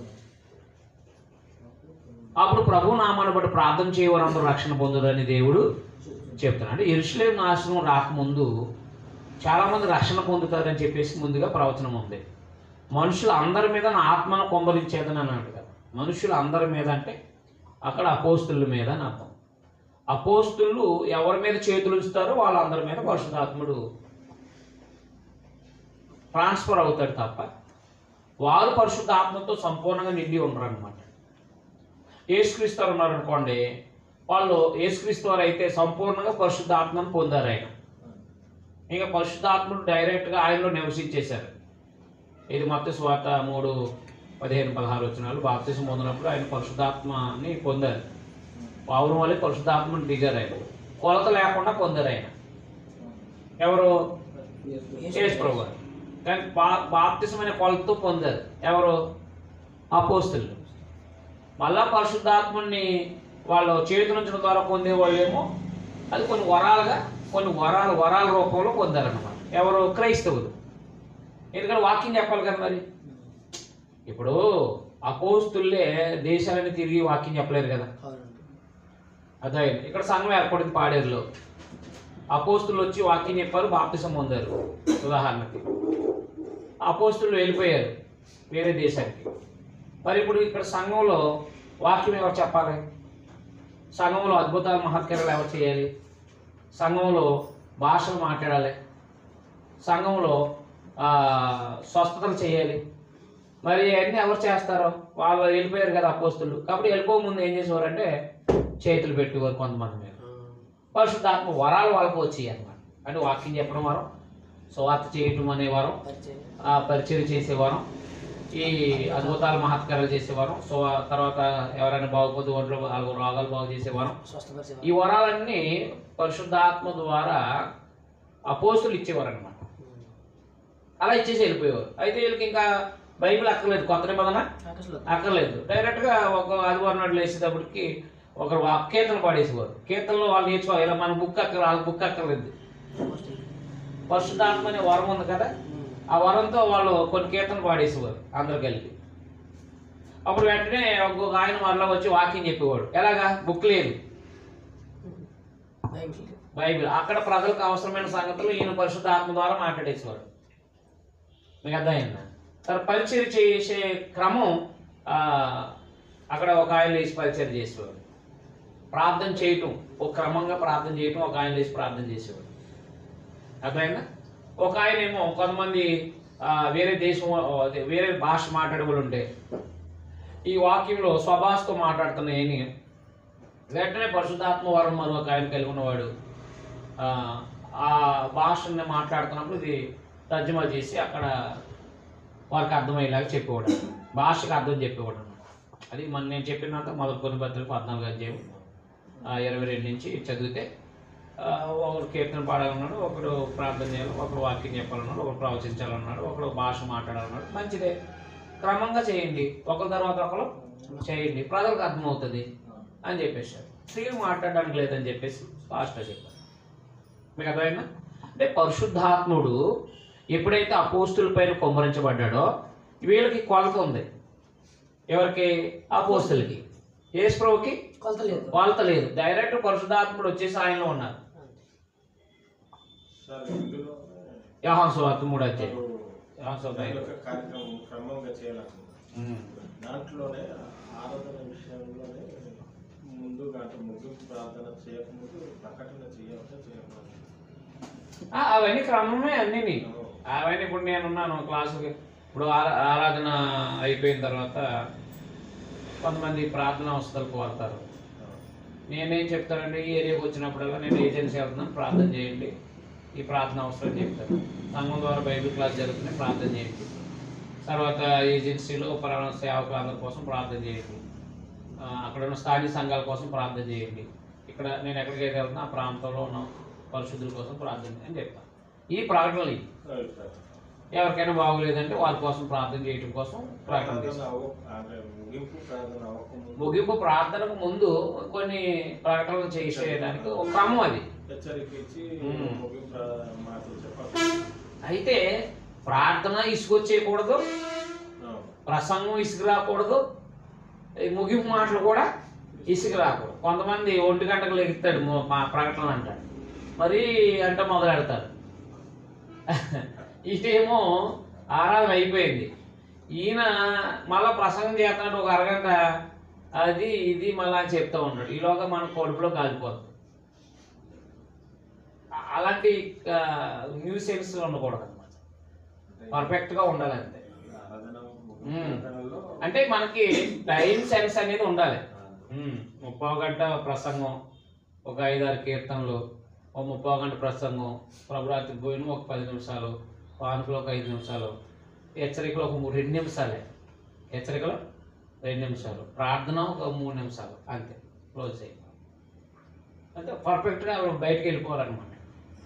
అంతేగాని కడుపు కాలిపోతున్నప్పుడు మరి మనము అలా చేయాలని ఉంది, ఇలా చేయాలని ఉంది అని అంటే మనం తిట్టేస్తారు. ఈయనకి పని పాట లేదు, ఇప్పుడు లేచి ఏదో అంటాడు, ఏదంటే అని చెప్తాడు, ఈయనకే తెలియదు. అలా ఎవడో బాబా ఆయనకి సమయం ఎత్తనని అంటాడు. అలా అనకూడదు. పరిశుద్ధాత్మ ద్వారా అంటే ఇప్పుడు మనం మాట్లాడే విధానం కూడా పర్ఫెక్ట్గా ఉండాలి. చేస్తే దోషం అయితే ప్రార్థన ముందు కొంత సంఘంలో బలహీనతలు ఉంటారు కదా సార్, వాళ్ళ గురించి ప్రకటన చేసి ప్రార్థన అవసరం అంతే.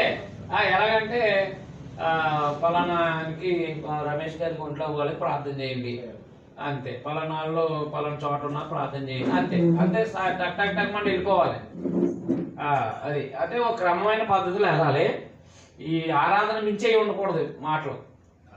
అందుకే వాళ్ళకైతే ఆ క్రమశిక్షణ అనేది పరిశుద్ధాత్ముడు నేర్పించాడు అనమాట. మనమైతే నేర్చుకోవాలి, మనమైతే ఏమవ్వాలి, నేర్చుకోవాలన్నమాట. అది పరిశుద్ధాత్మ ద్వారా రాయించబడిన సంగతులు నేర్చుకుని మనము దాని ప్రకారంగా వెళ్ళాలన్నమాట, ముందుకు సాగాలి.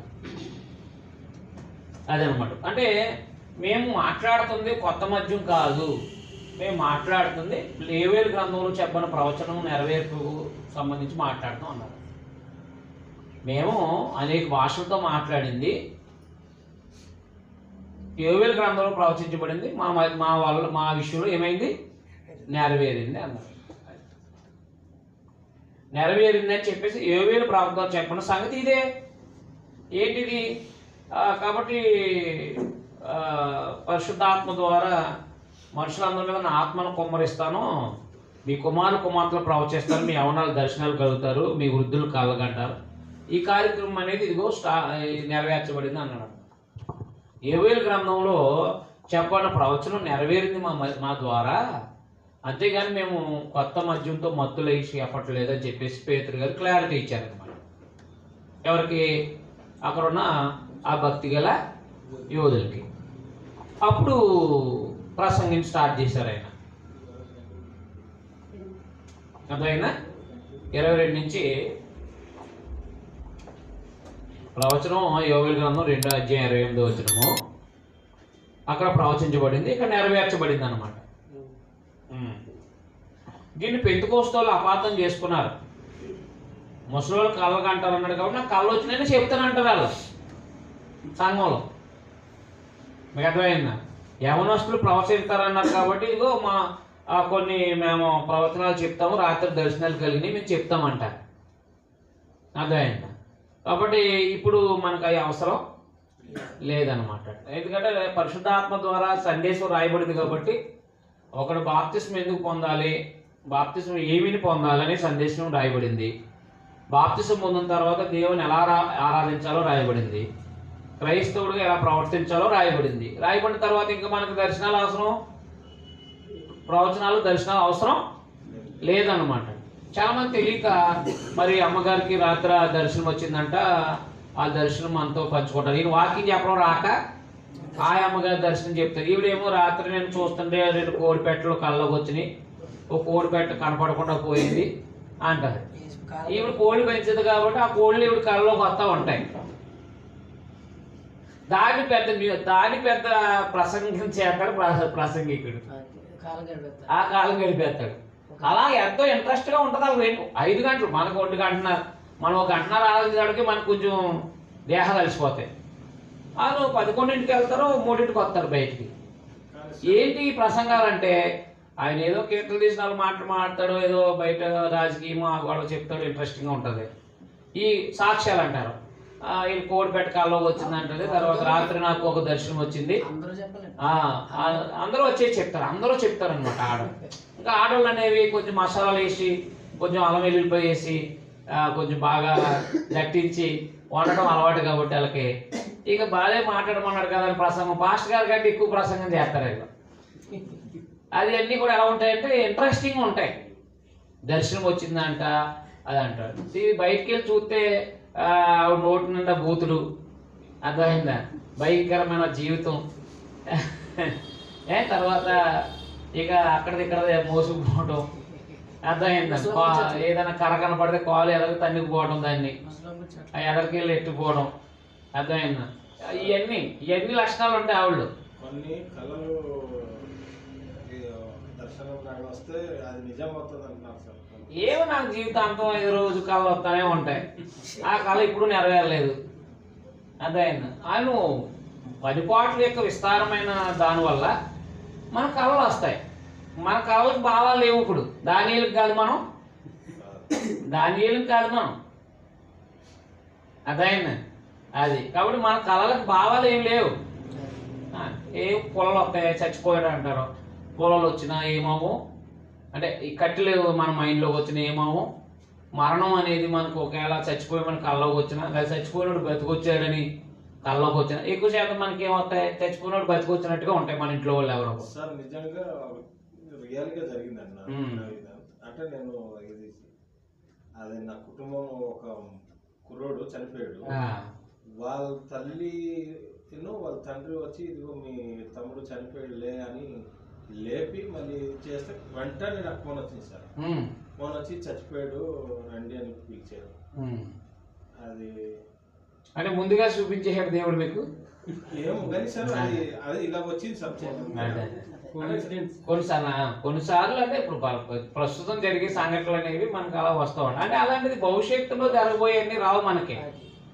అలా అనుకుంటే ఇప్పుడు మేము కాల్ మీద వస్తున్నాం, మధ్యలో యాక్సిడెంట్ అయ్యి చచ్చిపోతారని రాత్రి వచ్చింది అనుకోండి, నిజంగా మరి చచ్చిపోతాం అని చెప్తే అక్కడ ఆపేస్తాం కదా మేము. క్లాస్ క్యాన్సిల్, వర్షాలు వస్తున్నాయి, చచ్చిపోతాం మేము అక్కడ అని చెప్పి ఆగిపోతాం. అందుకని భవిష్యత్తు విషయాలు రావు మనకి. భవిష్యత్తు మన మరణం మనకు తెలీదు, మరణాలు అనేవి మనకి మనం ప్రవచించలేము అనమాట. ఏదేమైనా ఇప్పుడు వచ్చే కళలో భావాలు అనేవి జరిగినా జరగకపోయినా అవి మనకు ప్రయోజనమైనవి కాదు. దైవీకమయంగా అంటే క్రైస్తవ సంఘాలకు ఉపయోగపడేవి కాదన్నమాట. సంఘానికి అలాంటి మన దర్శనాలు కానీ అంటే మనకు దర్శనాలు ఏమి రావు కళలో. మన కళలో మన శారీరక సంఘాలకు ఉపయోగపడేవి మాత్రం కావు అనమాట. ఒకవేళ మన ఇంట్లో ఏదైనా అవసరం ఏదో సంథింగ్ ఏదైనా సంబంధించినవి ఏమైనా అయ్యి ఉండొచ్చేమో కానీ అవి సంఘానికి మాత్రం ఏమాత్రం ప్రయోజనకరమైనవి కావు. సంఘానికి అపోస్తుల బోధే చెప్పాలి. సంఘానికి ఏం చెప్పాలి? అపోస్తుల బోధే చెప్పాలి. ఇప్పుడు రాత్రి నాకు కళ వచ్చింది, ఆ కళ అంతా నేను ఉదయం ఆదివారం నాడు చెప్పకూడదు. నేను శనివారం నాడు అపోస్తులు బోధించిన ఒక అంశంలో ఒక సబ్జెక్ట్ తీసుకుని సిద్ధపడి రాసుకుని శుద్ధంగా నీట్గా తయారు చేసుకుని నేను సిద్ధపడి అపోస్తులు ఇలా బోధించారు, ఇలా ఉండాలన్నారు, ఇలా ఉండాలన్నారు, మనం ఇలా ఉండాలన్నారు, ఇలా ప్రార్థన చేయమన్నారు అని చెప్పేసి నేను అదే మాట్లాడాలన్నమాట. అదే మాట్లాడాలి, ప్రార్థన చేయాలి. నాకు మాట్లాడుతుండగా రాత్రి కళ వచ్చింది, మరి అలా వెళ్ళాను, ఇలా వెళ్ళాను, అక్కడ ఇలా జరిగింది, అలా జరిగింది అంటే ఈ అపోస్తులు బోధ కాకుండా మీ సొంత బోధ వేసేస్తున్నట్టు లెక్క. అందుకని మీ కళలో ఒకవేళ జరగబోయినా మీకు చూపించబడినా జరిగినా ఏం చేసినా మీరు సంఘములో ఇలాంటివి మాట్లాడడానికి అధికారం లేదు అనమాట. లేచి నిలబడితే అపోస్తుల బోధే మాట్లాడాలంతే. కొత్త నిబంధన ఒక మాటలో చెప్పాలంటే ఇంకా రెండో టాపిక్ మాట్లాడకూడదు. మన వ్యక్తిగతమైన విషయాలు కూడా ప్రసంగంలో మాట్లాడకూడదు. లేచి మాట్లాడితే అపోస్తుల బోధే మాట్లాడాలి, లేదా కొత్త నిబంధనే మాట్లాడాలి.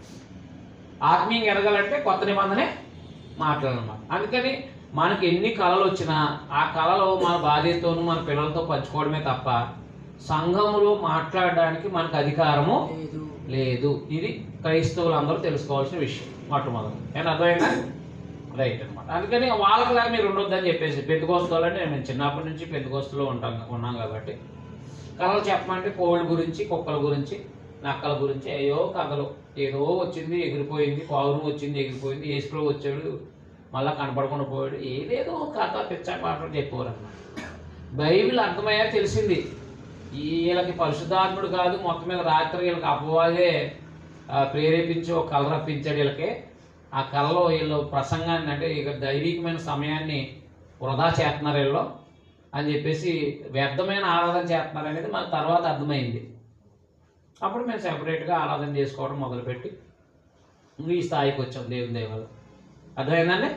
అందుకని మీకు ఎన్ని కళలు వచ్చినా మీరు దాన్ని మీ ఇంట్లో వాళ్ళు చెప్పుకోవడమే తప్ప సంఘాన్ని చెప్పుకోవాల్సిన అవసరం లేదన్నమాట. అది మరి మీరు ఉదాహరణకి వేరే అమ్మాయిని పెళ్లి చేసుకున్నట్టు కళ వచ్చింది అనుకోండి, మీ భార్యతో చెప్తారా? చెప్తే మీకు ఆ రోజు అయిపోద్ది. అందుకని కళ చెప్పకుండా ఉండటమే మంచిది అన్నమాట. మీకు అర్థమైందా? అది కానీ అర్థమైనా అర్థమలేదా? కొన్ని అసభ్యకరమైన కళలు కూడా వస్తాయి. అదే బతికే వాళ్ళకి రావాలనుకోండి. యవనస్తులేంటి వాళ్ళకి నాకు చాలామంది కుర్రలు చెప్తారు, సార్ మాకు చాలా అసభ్యకరమైన కళలు వస్తున్నాయి, ప్రార్థన చేయండి, ఆలోచనలు వస్తున్నాయి అని అంటారు. రైట్, ఆ వయసు అలాంటిది కాబట్టి అలాంటివి వస్తాయి కాబట్టి ప్రార్థన చేస్తాను అనమాట. ప్రార్థన చేసేవాడు, నాయన ఇలాంటి కళలు రాకుండా, ఇటు చేరు ఆలోచనలు రాకోకుండా అదుపులో పెట్టుకునేటట్టుగా సహాయం చేయమని మనం ప్రార్థన చేయాలి. వాళ్ళు కూడా ప్రార్థన చేసుకోవాలి క్రైస్తవులు. అవి వస్తాయన్నమాట. అలాంటివి మనం భార్యతో పంచుకున్న అయిపోయామన్నమాట. కాబట్టి అవి ఎక్కువ శాతం మన కళలు మనం మర్చిపోవడం మంచిది. మీరు భార్యను చంపేసినట్టు వచ్చింది అనుకోండి కళ, ఉదాహరణకి చంపేశారు, మీరు చంపేస్తే శవం దాచేశారు, అక్కడతో ఆగిపోయింది కళ. తెల్లగట్లేసి నిన్ను చంపేసినట్టు కళ వచ్చింది అంటే ఎలా చంపేసామంటే ఇలా తలగడెట్టేసి తర్వాత అది చంపా. ఆవిడ నువ్వు పక్కకు వచ్చినప్పుడల్లా అనుమానం పడిపోతా ఉంటాడు. ఏంటి ఇప్పుడు వచ్చాడు ఇలా తడగాడు ఇలా వెనక్కి వేసుకున్నాడంటే నా మీదకి నెట్టేస్తాడా ఏంటి? ఆవిడ ఎంత యథార్థవంతురాలైనా ఆవిడకి అనుమానం వచ్చేస్తుంది. ఈ చంపేస్తాడని కళ్ళలో వచ్చింది, దురాత్మ వచ్చి చంపేస్తాడా ఏంటది? ఆవిడ నిద్ర అవుతుంది. ఇంకా ఇంకేం నిద్ర కళ చెప్పిన కానీ ఆవిడకి నిద్ర అంటది. ఇంకా మీకు అర్థమైంది అర్థం లేదా? అందుకని మీరు కళలో తెల్లారేటప్పుడు మర్చిపోవడమే మంచిది. అర్థమైంది? ఎవరితో పంచుకోకుండా ఉండడం మరీ మంచిది. భార్యతో పంచుకోకపోవడం మరి ఎక్కువైన మంచిది. అర్థమైంది? సంఘంలో చెప్పుకోకుండా ఉండటం చాలా మేలైంది. అందుకని అవి వదిలేద్దాం. ఓకేనా? రైట్. అందువల్ల వాళ్ళ కళలు భావాలు ఇవన్నీ కూడా నాడు వాళ్ళు పెరుగుతాయని చెప్పేసి ఆనాడు ప్రజల కోసం మాట్లాడే తప్ప నేడు మనకి వచ్చిన వర్తించదు. నేడి వచ్చిన మనకి వర్తించదు అన్నమాట.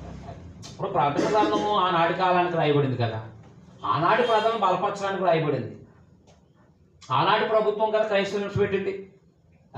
అది మనకి అలాంటి ప్రభుత్వం ఏదైనా మనం హింస పెడితే అది ఉపయోగపడుతుంది తప్ప లేదంటే మనకు అవి ప్రయోజనకరంగా ఉండవు అనమాట. అంటే అది మనకు అవసరం లేదనమాట. అలాగే నెరవేర్చబడింది అన్నమాట. అయ్యా మేము కొత్త మద్యంతో కాదు మాట్లాడేది, పరిశుద్ధాత్మ ద్వారా యోవేలు గ్రంథంలో ప్రవచించబడిన ప్రవచనం మా విషయంలో నెరవేరింది, మా విషయంలో నెరవేరింది అని చెప్పేశారు అనమాట. అయిపోయింది అనమాట. అందువల్ల ఒకవేళ భౌతికంగా మనకి కొన్ని కళలు ఏమైనా వచ్చినా సరే మనము మర్చిపోవడం అనేది తప్ప, అది సంఘానికి ఉపయోగకరమైనవి ఏమి మన కళల్ని ఎప్పుడూ కూడా సంఘంలో మాట్లాడుకోండి, గుర్తుపెట్టుకోండి. మన కళల్ని మన సంఘాల్లో, మన పనిచేస్తున్న సాని సంఘాల్లో మాట్లాడకూడదు. మన పని పాటల వల్ల అనేక కళలు వస్తూ ఉంటాయి, అవి మనం వాటి గురించి మాట్లాడకూడదు. అవి చెప్పాల్సిన అవసరం లేదు, అంతే. వాకింగ్ సమయం ఇచ్చినప్పుడు వాకింగ్ చెప్పడం వదిలేయడం. 22వ వచనం నుంచి ప్రసంగం స్టార్ట్ చేశారు. ఏంటి ప్రసంగం అంటే, యేసుక్రీస్తు వారు చనిపోయి సమాధి చేయబడి తిరిగి లేపబడి ఆయన దేవుని పక్షంగా పరిపాలించే రాజు అయ్యారు. ఇది ఇశ్రాయేల్ వంశం అంతా రూఢిగా తెలుసుకోవాలన్నమాట. ఏదైనా ఓ ప్రసంగం కానీ చేశారు. ఏంటి ప్రసంగం అంటే, యేసుక్రీస్తు వారు చనిపోయి సమాధి చేయబడి తిరిగి లేపబడి, ఇదిగో రుజువులు, ప్రవచనాలు ఇదిగో. అదైనా దావీదు కూడా ప్రవచించాడు. ఆ ప్రవచనాల ప్రకారంగా ఆయన చనిపోయి సమాధి చేయబడి తిరిగి లేపబడి దేవుని కుడిపార్శ్వాన ఆశీనుడై ఉన్నాడు అని చెప్పారన్నమాట. ఇశ్రాయేలు వారులారి ఈ మాటలేనండి. 22వ వచనం నుంచి, దేవుడు నజరేయుడుగా యేసు చేత అద్భుతాలు మహత్కార్యాలు సూచక్రియలు మీ మధ్య చేయించి, ఎవరి మధ్య? యెరూషలేము వారి మధ్య. ఆయనను తన వల్ల మెప్పు పొందిన వారికి మీకు కనపరిచి ఇది మీరే ఎరుగుదురు. అంటే ఆనాటికి యేసు ప్రభు గురించి తెలుసా తెలియదు వాళ్ళకి? అది తెలుసు. 40 రోజులే కదా అవుతా, 50 రోజులే కదా అవుతా, తెలుసు. దేవుడు నిశ్చయించిన సంకల్పం, ఆయన భవిష్యత్ జ్ఞానాన్ని అనుసరించి అప్పగింపడిన ఈయనను మీరు దుష్టుల చేత చిలివేయించి చంపించారు. దేవుడు నిశ్చయించిన సంకల్పం ఏంటి? యేసుక్రీస్తు వారి ద్వారా మానవులు రక్షించాలని. అంటే యేసుక్రీస్తు వారి ద్వారా మానవుల్ని రక్షించాలని ఆయన సంకల్పం. ఆయన సంకల్పాన్ని అనుసరించి అప్పగింపడిన ఈయనను మీరు దుష్టుల చేత సిలువేయించి చంపించారు. ఎవరి చేత చంపించారంట? దుష్టుల చేత సిలువేయించి చంపారు. మరణం ఆయన బంధించుట అసాధ్యం కనుక దేవుడు మరణ వేదన తొలగించి ఆయన లేపాడు. మీరు సిలువకు అప్పచెప్పారు, దేవుడు ఆయన లేపాడు అన్నారు అన్నమాట. మీరేమో సిలువకు అప్పచెప్పారు, దేవుడేమో ఆయన లేపాడు. దానికి సాక్ష్యం ఇదిగో, దానికి రుజువు ఇదిగో 25వ వచనంలో. ఆయన గురించి దావీదు ఎట్లనను యేసు ప్రభు గురించి, నేను ఎల్లప్పుడూ నా ఎదుట ప్రభువును చూచుంటేని, ఆయన నా కుడిపార్శ్వం ఉన్నాడు కనుక నేను కదల్చబడను. కావున నా హృదయం ఉల్లసించను, నా నాలుక ఆనందించాను, మరియు నా శరీరం కూడా నిరీక్షణ కలిగి నిలకడగా ఉన్నాను. నీవు నా ఆత్మను పాతాళంలో విడిచిపెట్టవు, నీ పరిశుద్ధుని కూలిపట్టనీవు. నాకు జీవ మార్గాలు తెలిపితివి. నీ దర్శనం అనుగ్రహించి నన్ను ఉల్లాసంతో నింపెదు. సహోదరులారా, మూల పురుషులకు దావీదు గురించి నేను మీతో ధారాళంగా మాట్లాడొచ్చాను. అదే కీర్తన 8 నుంచి 16 వచనాల్లో ప్రభువు తిరిగి లేస్తారని చెప్పేసి ముందుగానే దావీదు ప్రవక్త కాబట్టి ప్రవచించారనమాట. ఆయన ఆత్మ పాతాళంలో విడిచిపెట్టబడ్డంటే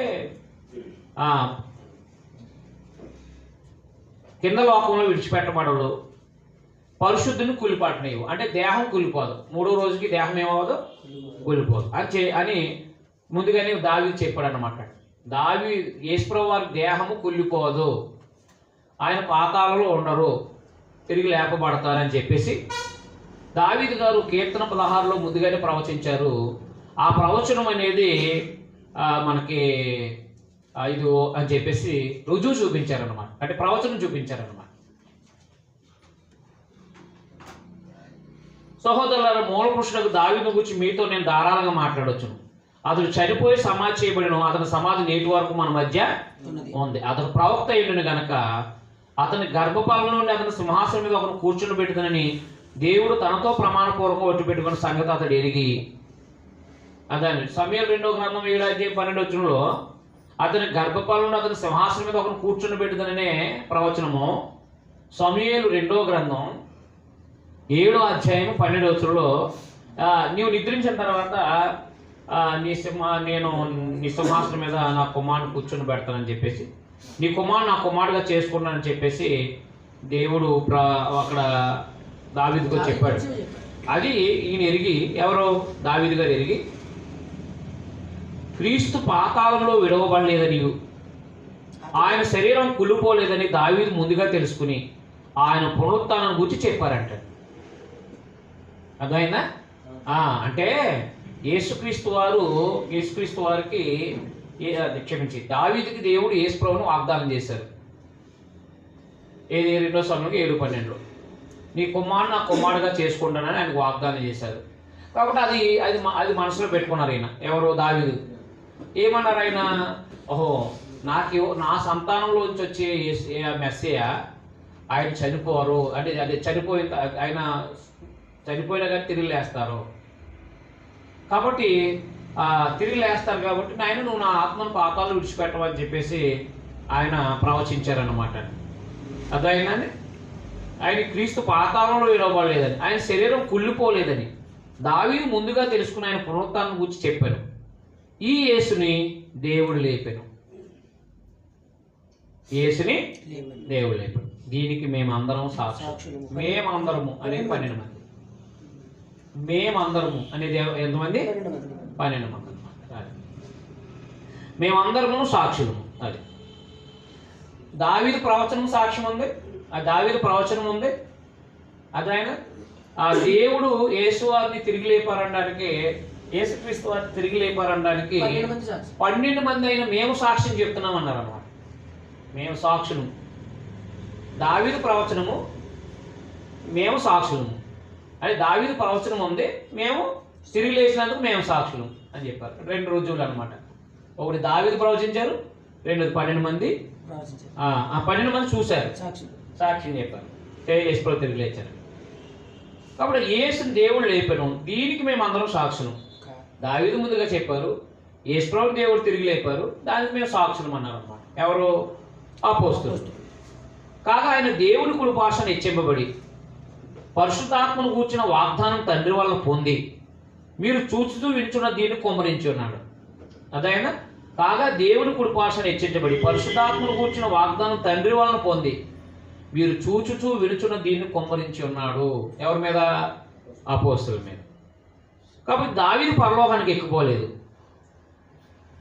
అయితే ఇతడు ఎట్లను, నేను నీ శత్రువుని నీ పాదాల కింద పాదపీఠం వచ్చే వరకు నీవు నా కుడిపార్శ్వన కూర్చునమని ప్రభువు నా ప్రభుతో చెప్పిన 110వ కీర్తన మొదటి 2 లైన్లో చదివితే, నీవు నా కుడిపార్శ్వన కూర్చునమని ప్రభువు అంటే తండ్రి నా ప్రభుతో అంటే యేసుక్రీస్తు వారితో చెప్పారంట.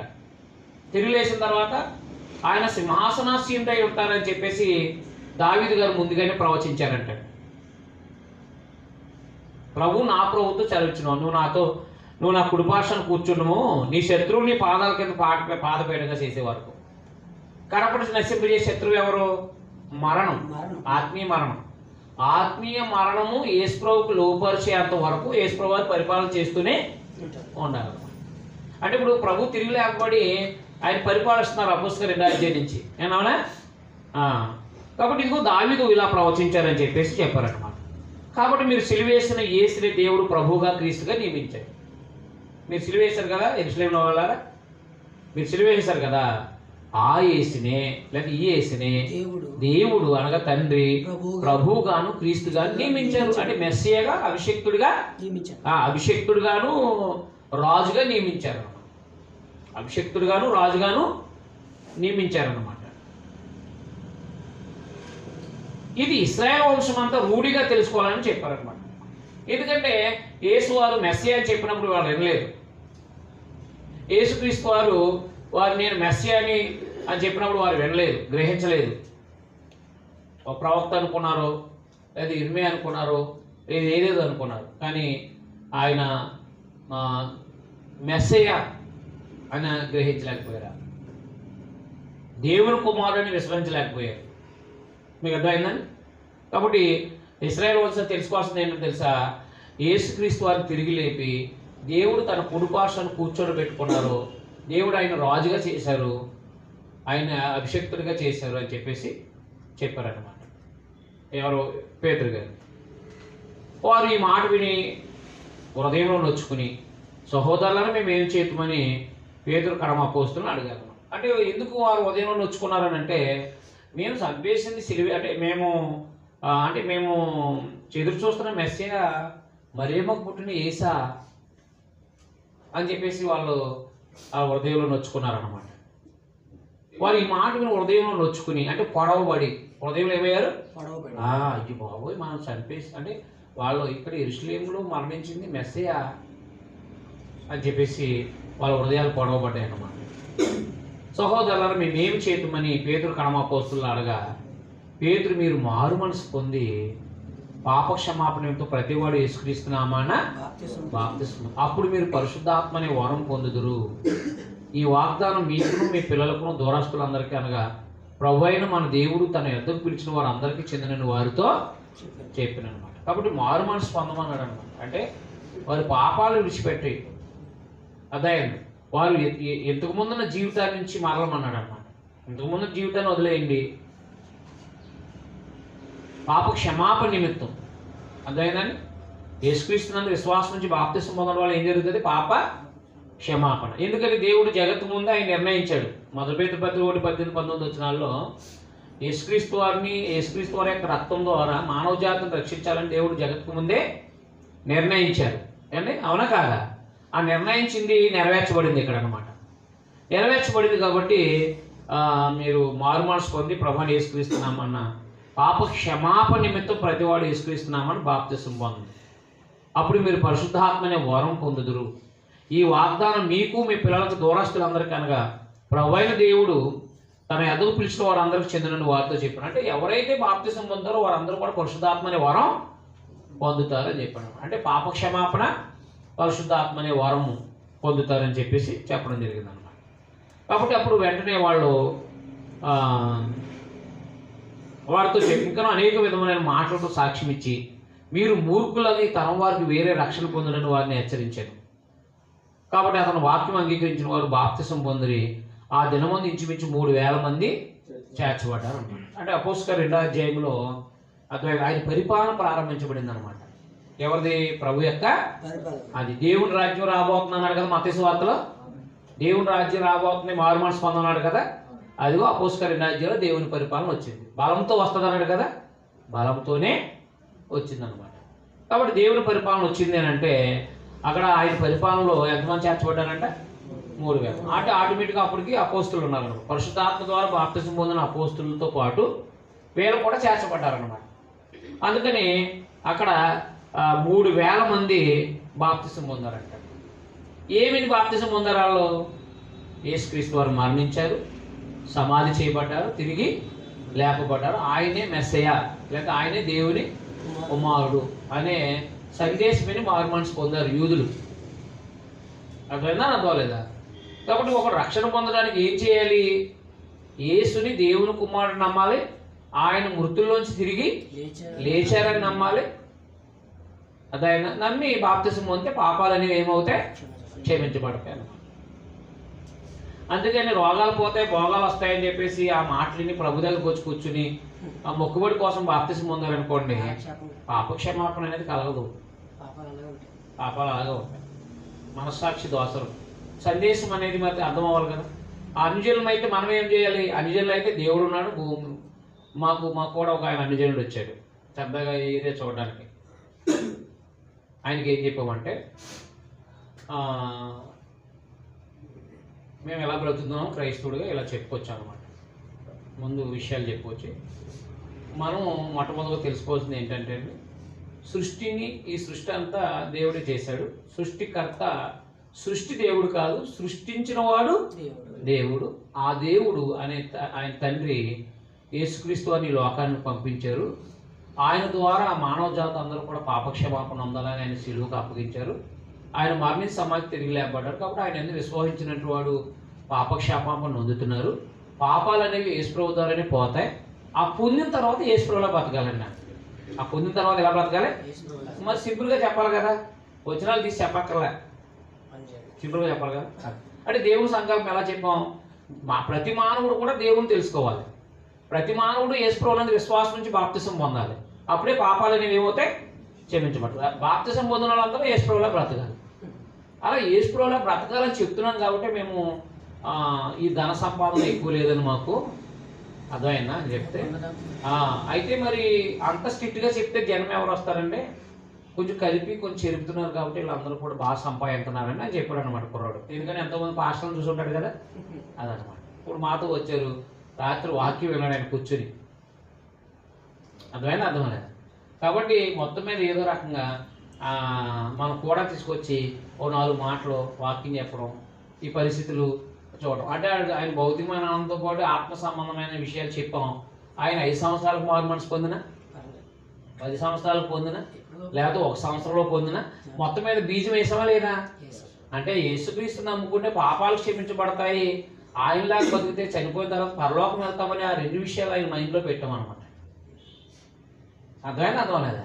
అదనమాట. కాబట్టి ఇంకా రాత్రి అయితే ఇక దేవుని సహాయం, అదే క్రైస్తవుడిగా దేవుని కాపుదలు ఎలా ఉంటుందో చెప్పాం. ఆయనకు భయమే అంతే,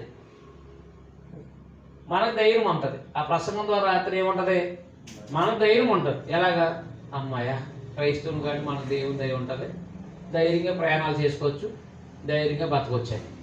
ఆయనకి ఏమి వేస్తుందో తెలుసా, అయ్యి బాబోయ్ క్రైస్తవుడికి దేవుని సహాయం ఉంటుంది, నేను అయితే అయిపోతాను అన్నమాట ఎప్పుడోసప్పుడు అని చెప్పేసి ఆలోచన వస్తుంది. క్రైస్తవుడు దేవుని కాపుదలు ఉంటుంది అని చెప్పేసి ఆలోచన వస్తుంది. నేను అర్థం లేదా? మరి మొన్న నేను ప్రసంగం చేస్తున్నప్పుడు ఈయన ఫోన్ చేశాడు. నేను అదే ఇక్కడ వద్దామని చెప్పేసి ఫోన్ చేశాను.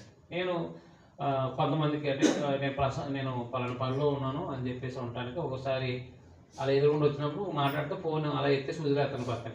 కొంతమంది ఏం చేస్తారంటే, ఎన్నిసార్లు చేశానని మీకు ఎత్తరు ఏంటంటే అలాగా అంటారు అనమాట.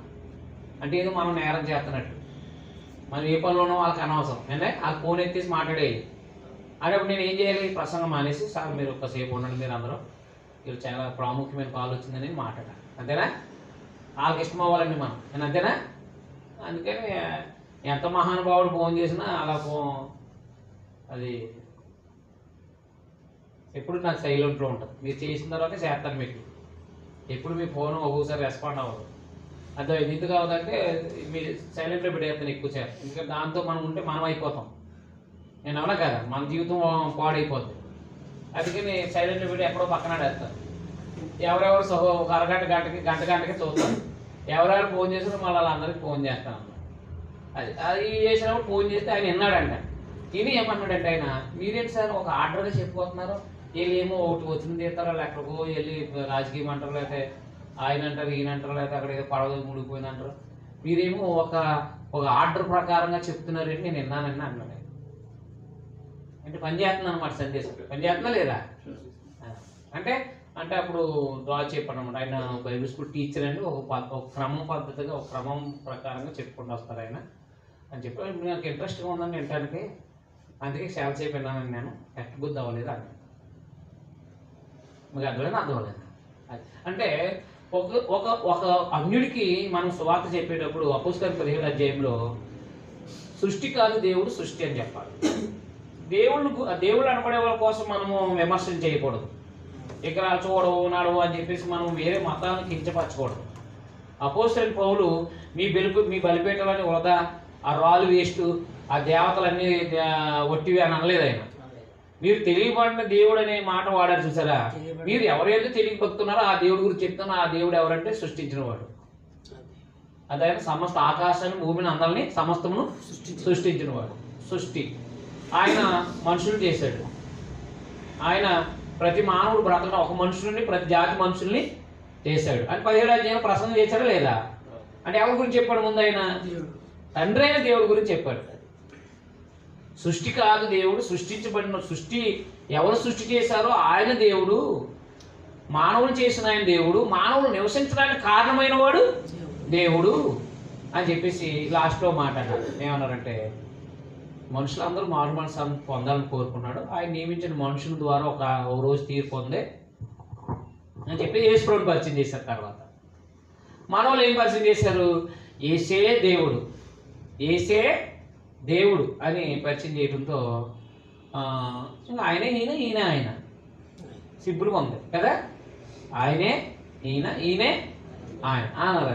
అప్పుడు మనకి ఎవరు దేవుడు ఎవరు కుమారుడు అర్థం కాలేదు బాప్తిజం పొందేటప్పటికి. ఏమన్నా కదా, మరి ఎవరు తండ్రి అయిన దేవుడు, ఎవరు ఈ భూమి మీదకి యేసుప్రభు పంపారు, ఎవరు పరలోకానికి మార్గము, మరి ఇది మనకు స్పష్టంగా తెలియకపోతే మనం ప్రార్థన ఎలా చేస్తాం, ఆరాధన ఎలా చేస్తాం? ఒక వ్యక్తి బాప్తిసం పొందడానికి దేవుని యందును ప్రభువుని యేసుక్రీస్తునందు విశ్వాసం ఉంచాలి. ఏమన్నా యోహాను సువార్త 14:1 ఏమన్నారు ఆయన? నా యందు విశ్వసిస్తున్నారు, తండ్రి యందు విశ్వసిస్తున్నారు, నా యందును తండ్రి యందు అని ఏమని విశ్వసించాలి? దేవుడని విశ్వసించాలి. యేసు దేవుని కుమారుని విశ్వసించాలి, బాప్తిసం పొందాలి, పాపక్షమాపణ. ఈ ఆర్డర్ అపోస్తుల కార్యం చదివిన వాళ్ళకి అర్థమవుతుంది.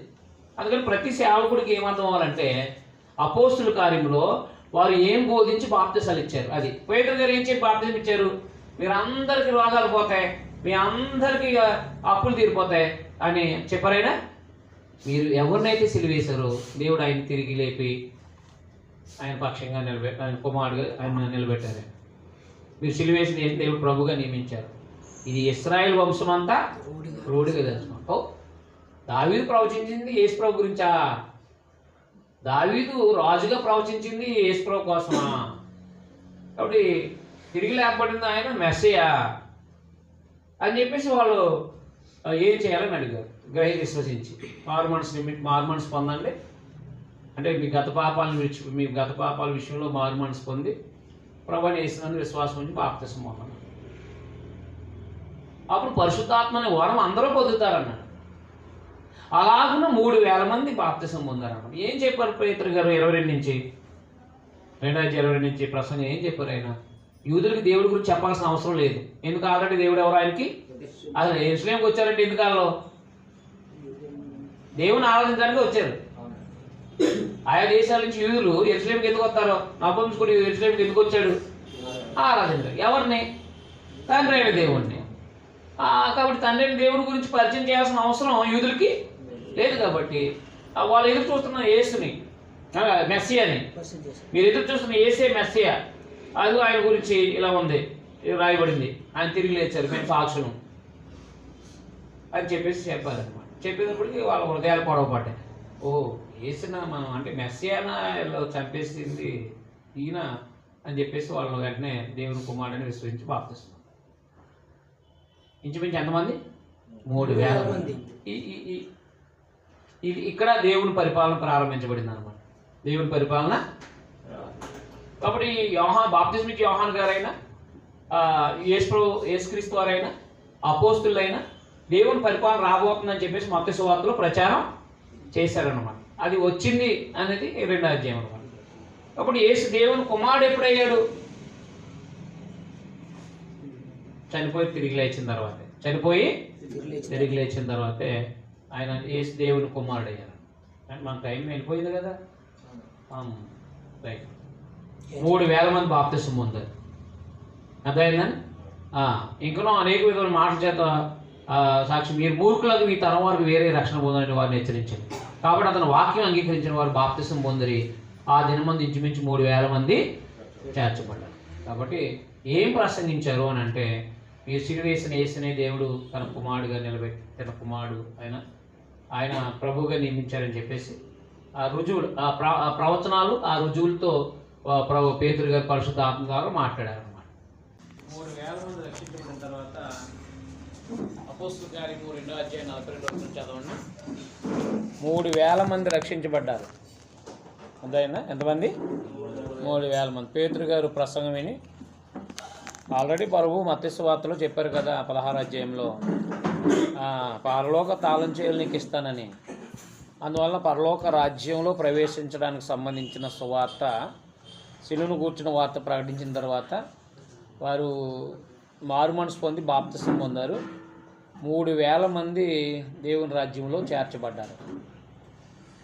ఈ 3,000 మంది దేవుని రాజ్యంలో చేర్చబడిన తర్వాత వారు ఏ బోధతో కొనసాగారో చెప్పాడన్నమాట. వీరు అపోస్తుల యొక్క బోధయందు అన్నమాట. సువార్త బోధ, సువార్త శిలువను కూర్చున్న వార్త, బోధ ఆత్మ సంబంధమైన జీవితాలని పెంపొందించేది. అనగా ఒక క్రైస్తవుడికి ఎలా బ్రతకాలో నేర్పించేది బోధ. అందువలన రక్షించబడిన వాళ్ళందరికీ ఒక ప్రామాణికం అంటే క్రొత్త నిబంధన లేక అపోస్తుల బోధ వాళ్ళు అపోస్తులు బోధించిన బోధలో కొనసాగించబడ్డారు. ఎవరు? బాప్తిసం పొందిన వాళ్ళందరూ. కాబట్టి సువార్త విని విశ్వసించి మారుమనసు పొంది బాప్తిసం పొందారు. బాప్తిసం పొందిన వాళ్ళందరూ కూడా అపోస్తులు ఏం బోధించారో పరిశుద్ధాత్మ ద్వారా ఆ బోధలోనే కొనసాగారు అన్నమాట. అందుకని ఒకే బోధలో కొనసాగారు కాబట్టి వాళ్ళకి డిఫరెంట్ విశ్వాస సంబంధమైన విధానాలు లేవు వాళ్ళకి. మీకు అర్థమైందండి?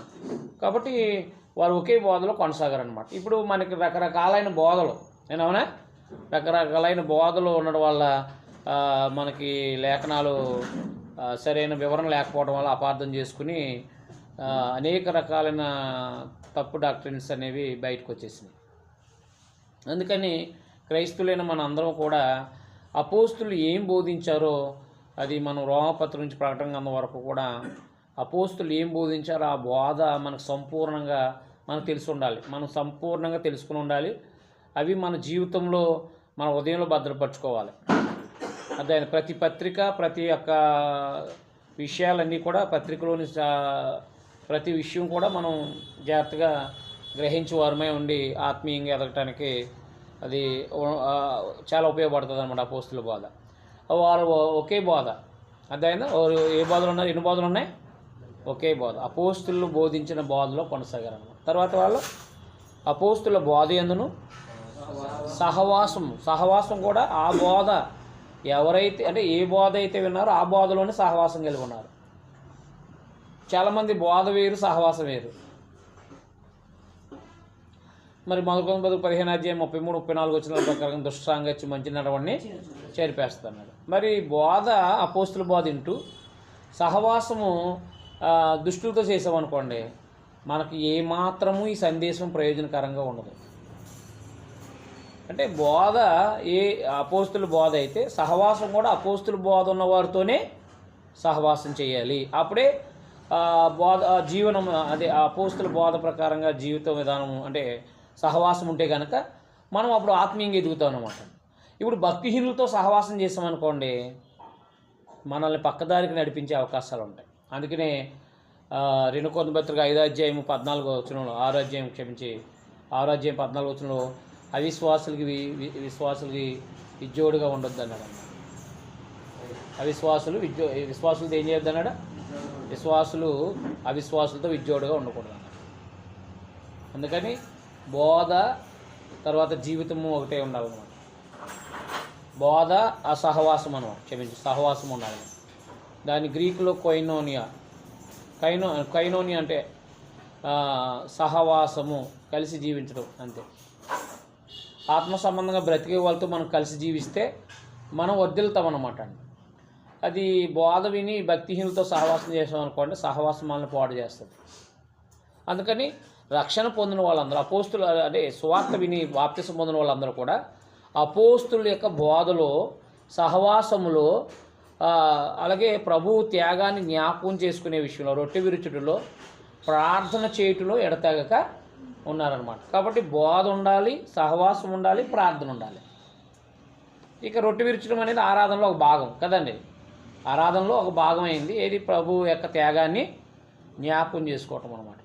అలాగే అంటే రక్షించబడిన వాళ్ళందరూ కూడా రాయబడిన తర్వాత అంటే జరిగిపోయిన తర్వాత రాయబడింది కదా సందేశము. అందుకుని బాప్తిసం పొందిన వాళ్ళందరూ కూడా అపోస్తులు బోధించిన బోధలో కొనసాగారని చెప్పేసి ఒక మాటలో కుదించి రాయడం జరిగిందనమాట. అదైనా అర్థం లేదా?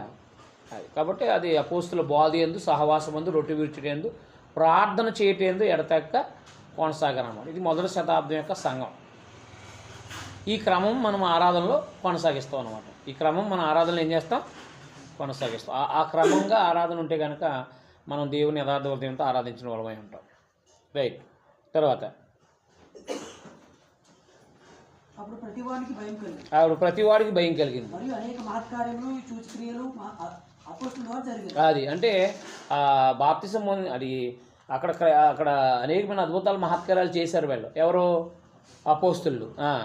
విశ్వసించిన వారందరూ ఏకంగా కూడి విశ్వసించిన వాళ్ళందరూ కూడా ఏకంగా కూడి తమకు కలిగినదంతయు సమిష్టిగా ఉంచుకుని అది అంటే బాప్తిసం పొందిన వాళ్ళందరూ కూడా ప్రత్యేకంగా ఉన్నారన్నమాట. ప్రత్యేకంగా కూడి తమకి కలిగిందంతా కూడా సమిష్టిగా ఉంచుకున్నారంట. నీది నాది అనేది లేకోకుండా వాళ్ళకున్న ఆస్తులు అవన్నీ కూడా ఏం చేశారంటే ఈ 3,000 మంది వాళ్ళకున్న ఆస్తులు సమస్యలన్నీ కూడా ఒక చోట వాళ్ళు తమదుగా అంటే అంతా కూడా ఒక చోట పెట్టుకుని సమిష్టిగా ఉంచుకున్నారనమాట మొదటి శతాబ్దంలో. ఇదిగాక వారు తమ చరస్తురాస్తులను అమ్మి అందరికీ వారు వారి అక్కడి కొలకి పంచిపెట్టింది. అది కాబట్టి వారికి ఉన్న చరాస్తులు స్థిరాస్తులు అంటే ఎప్పుడు ఉండేది.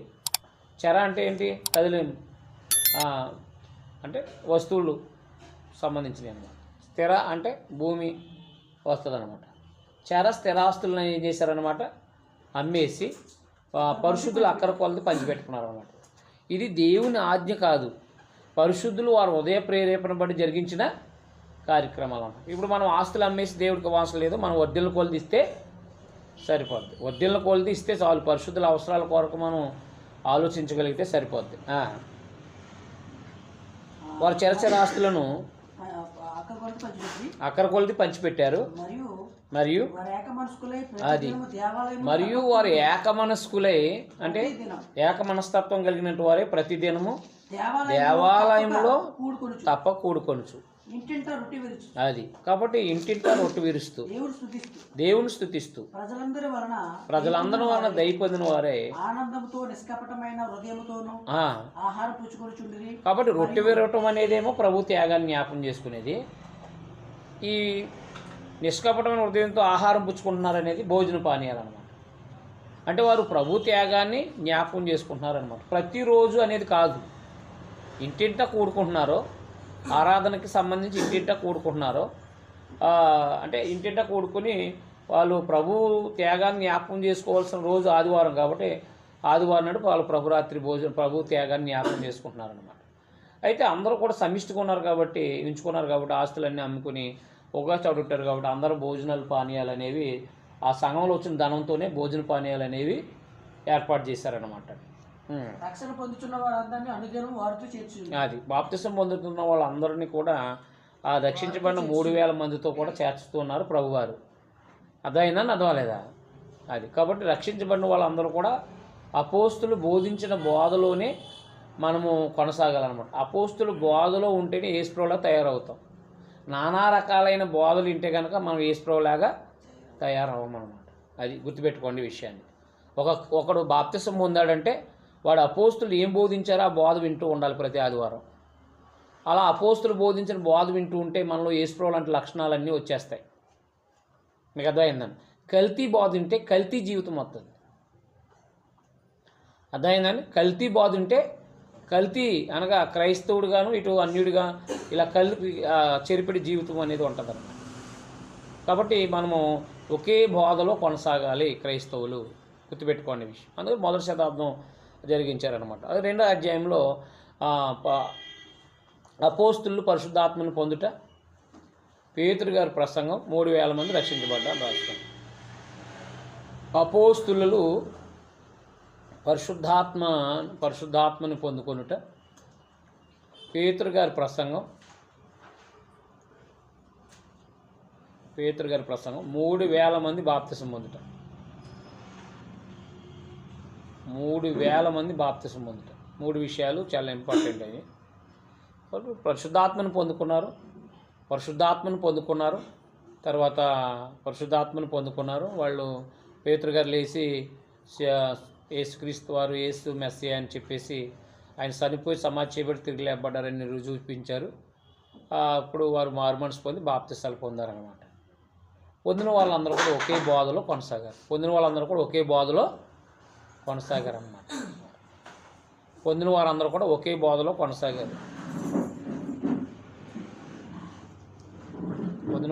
ఏం పొందారు? ఒకే బోధలో కొనసాగారన్నమాట.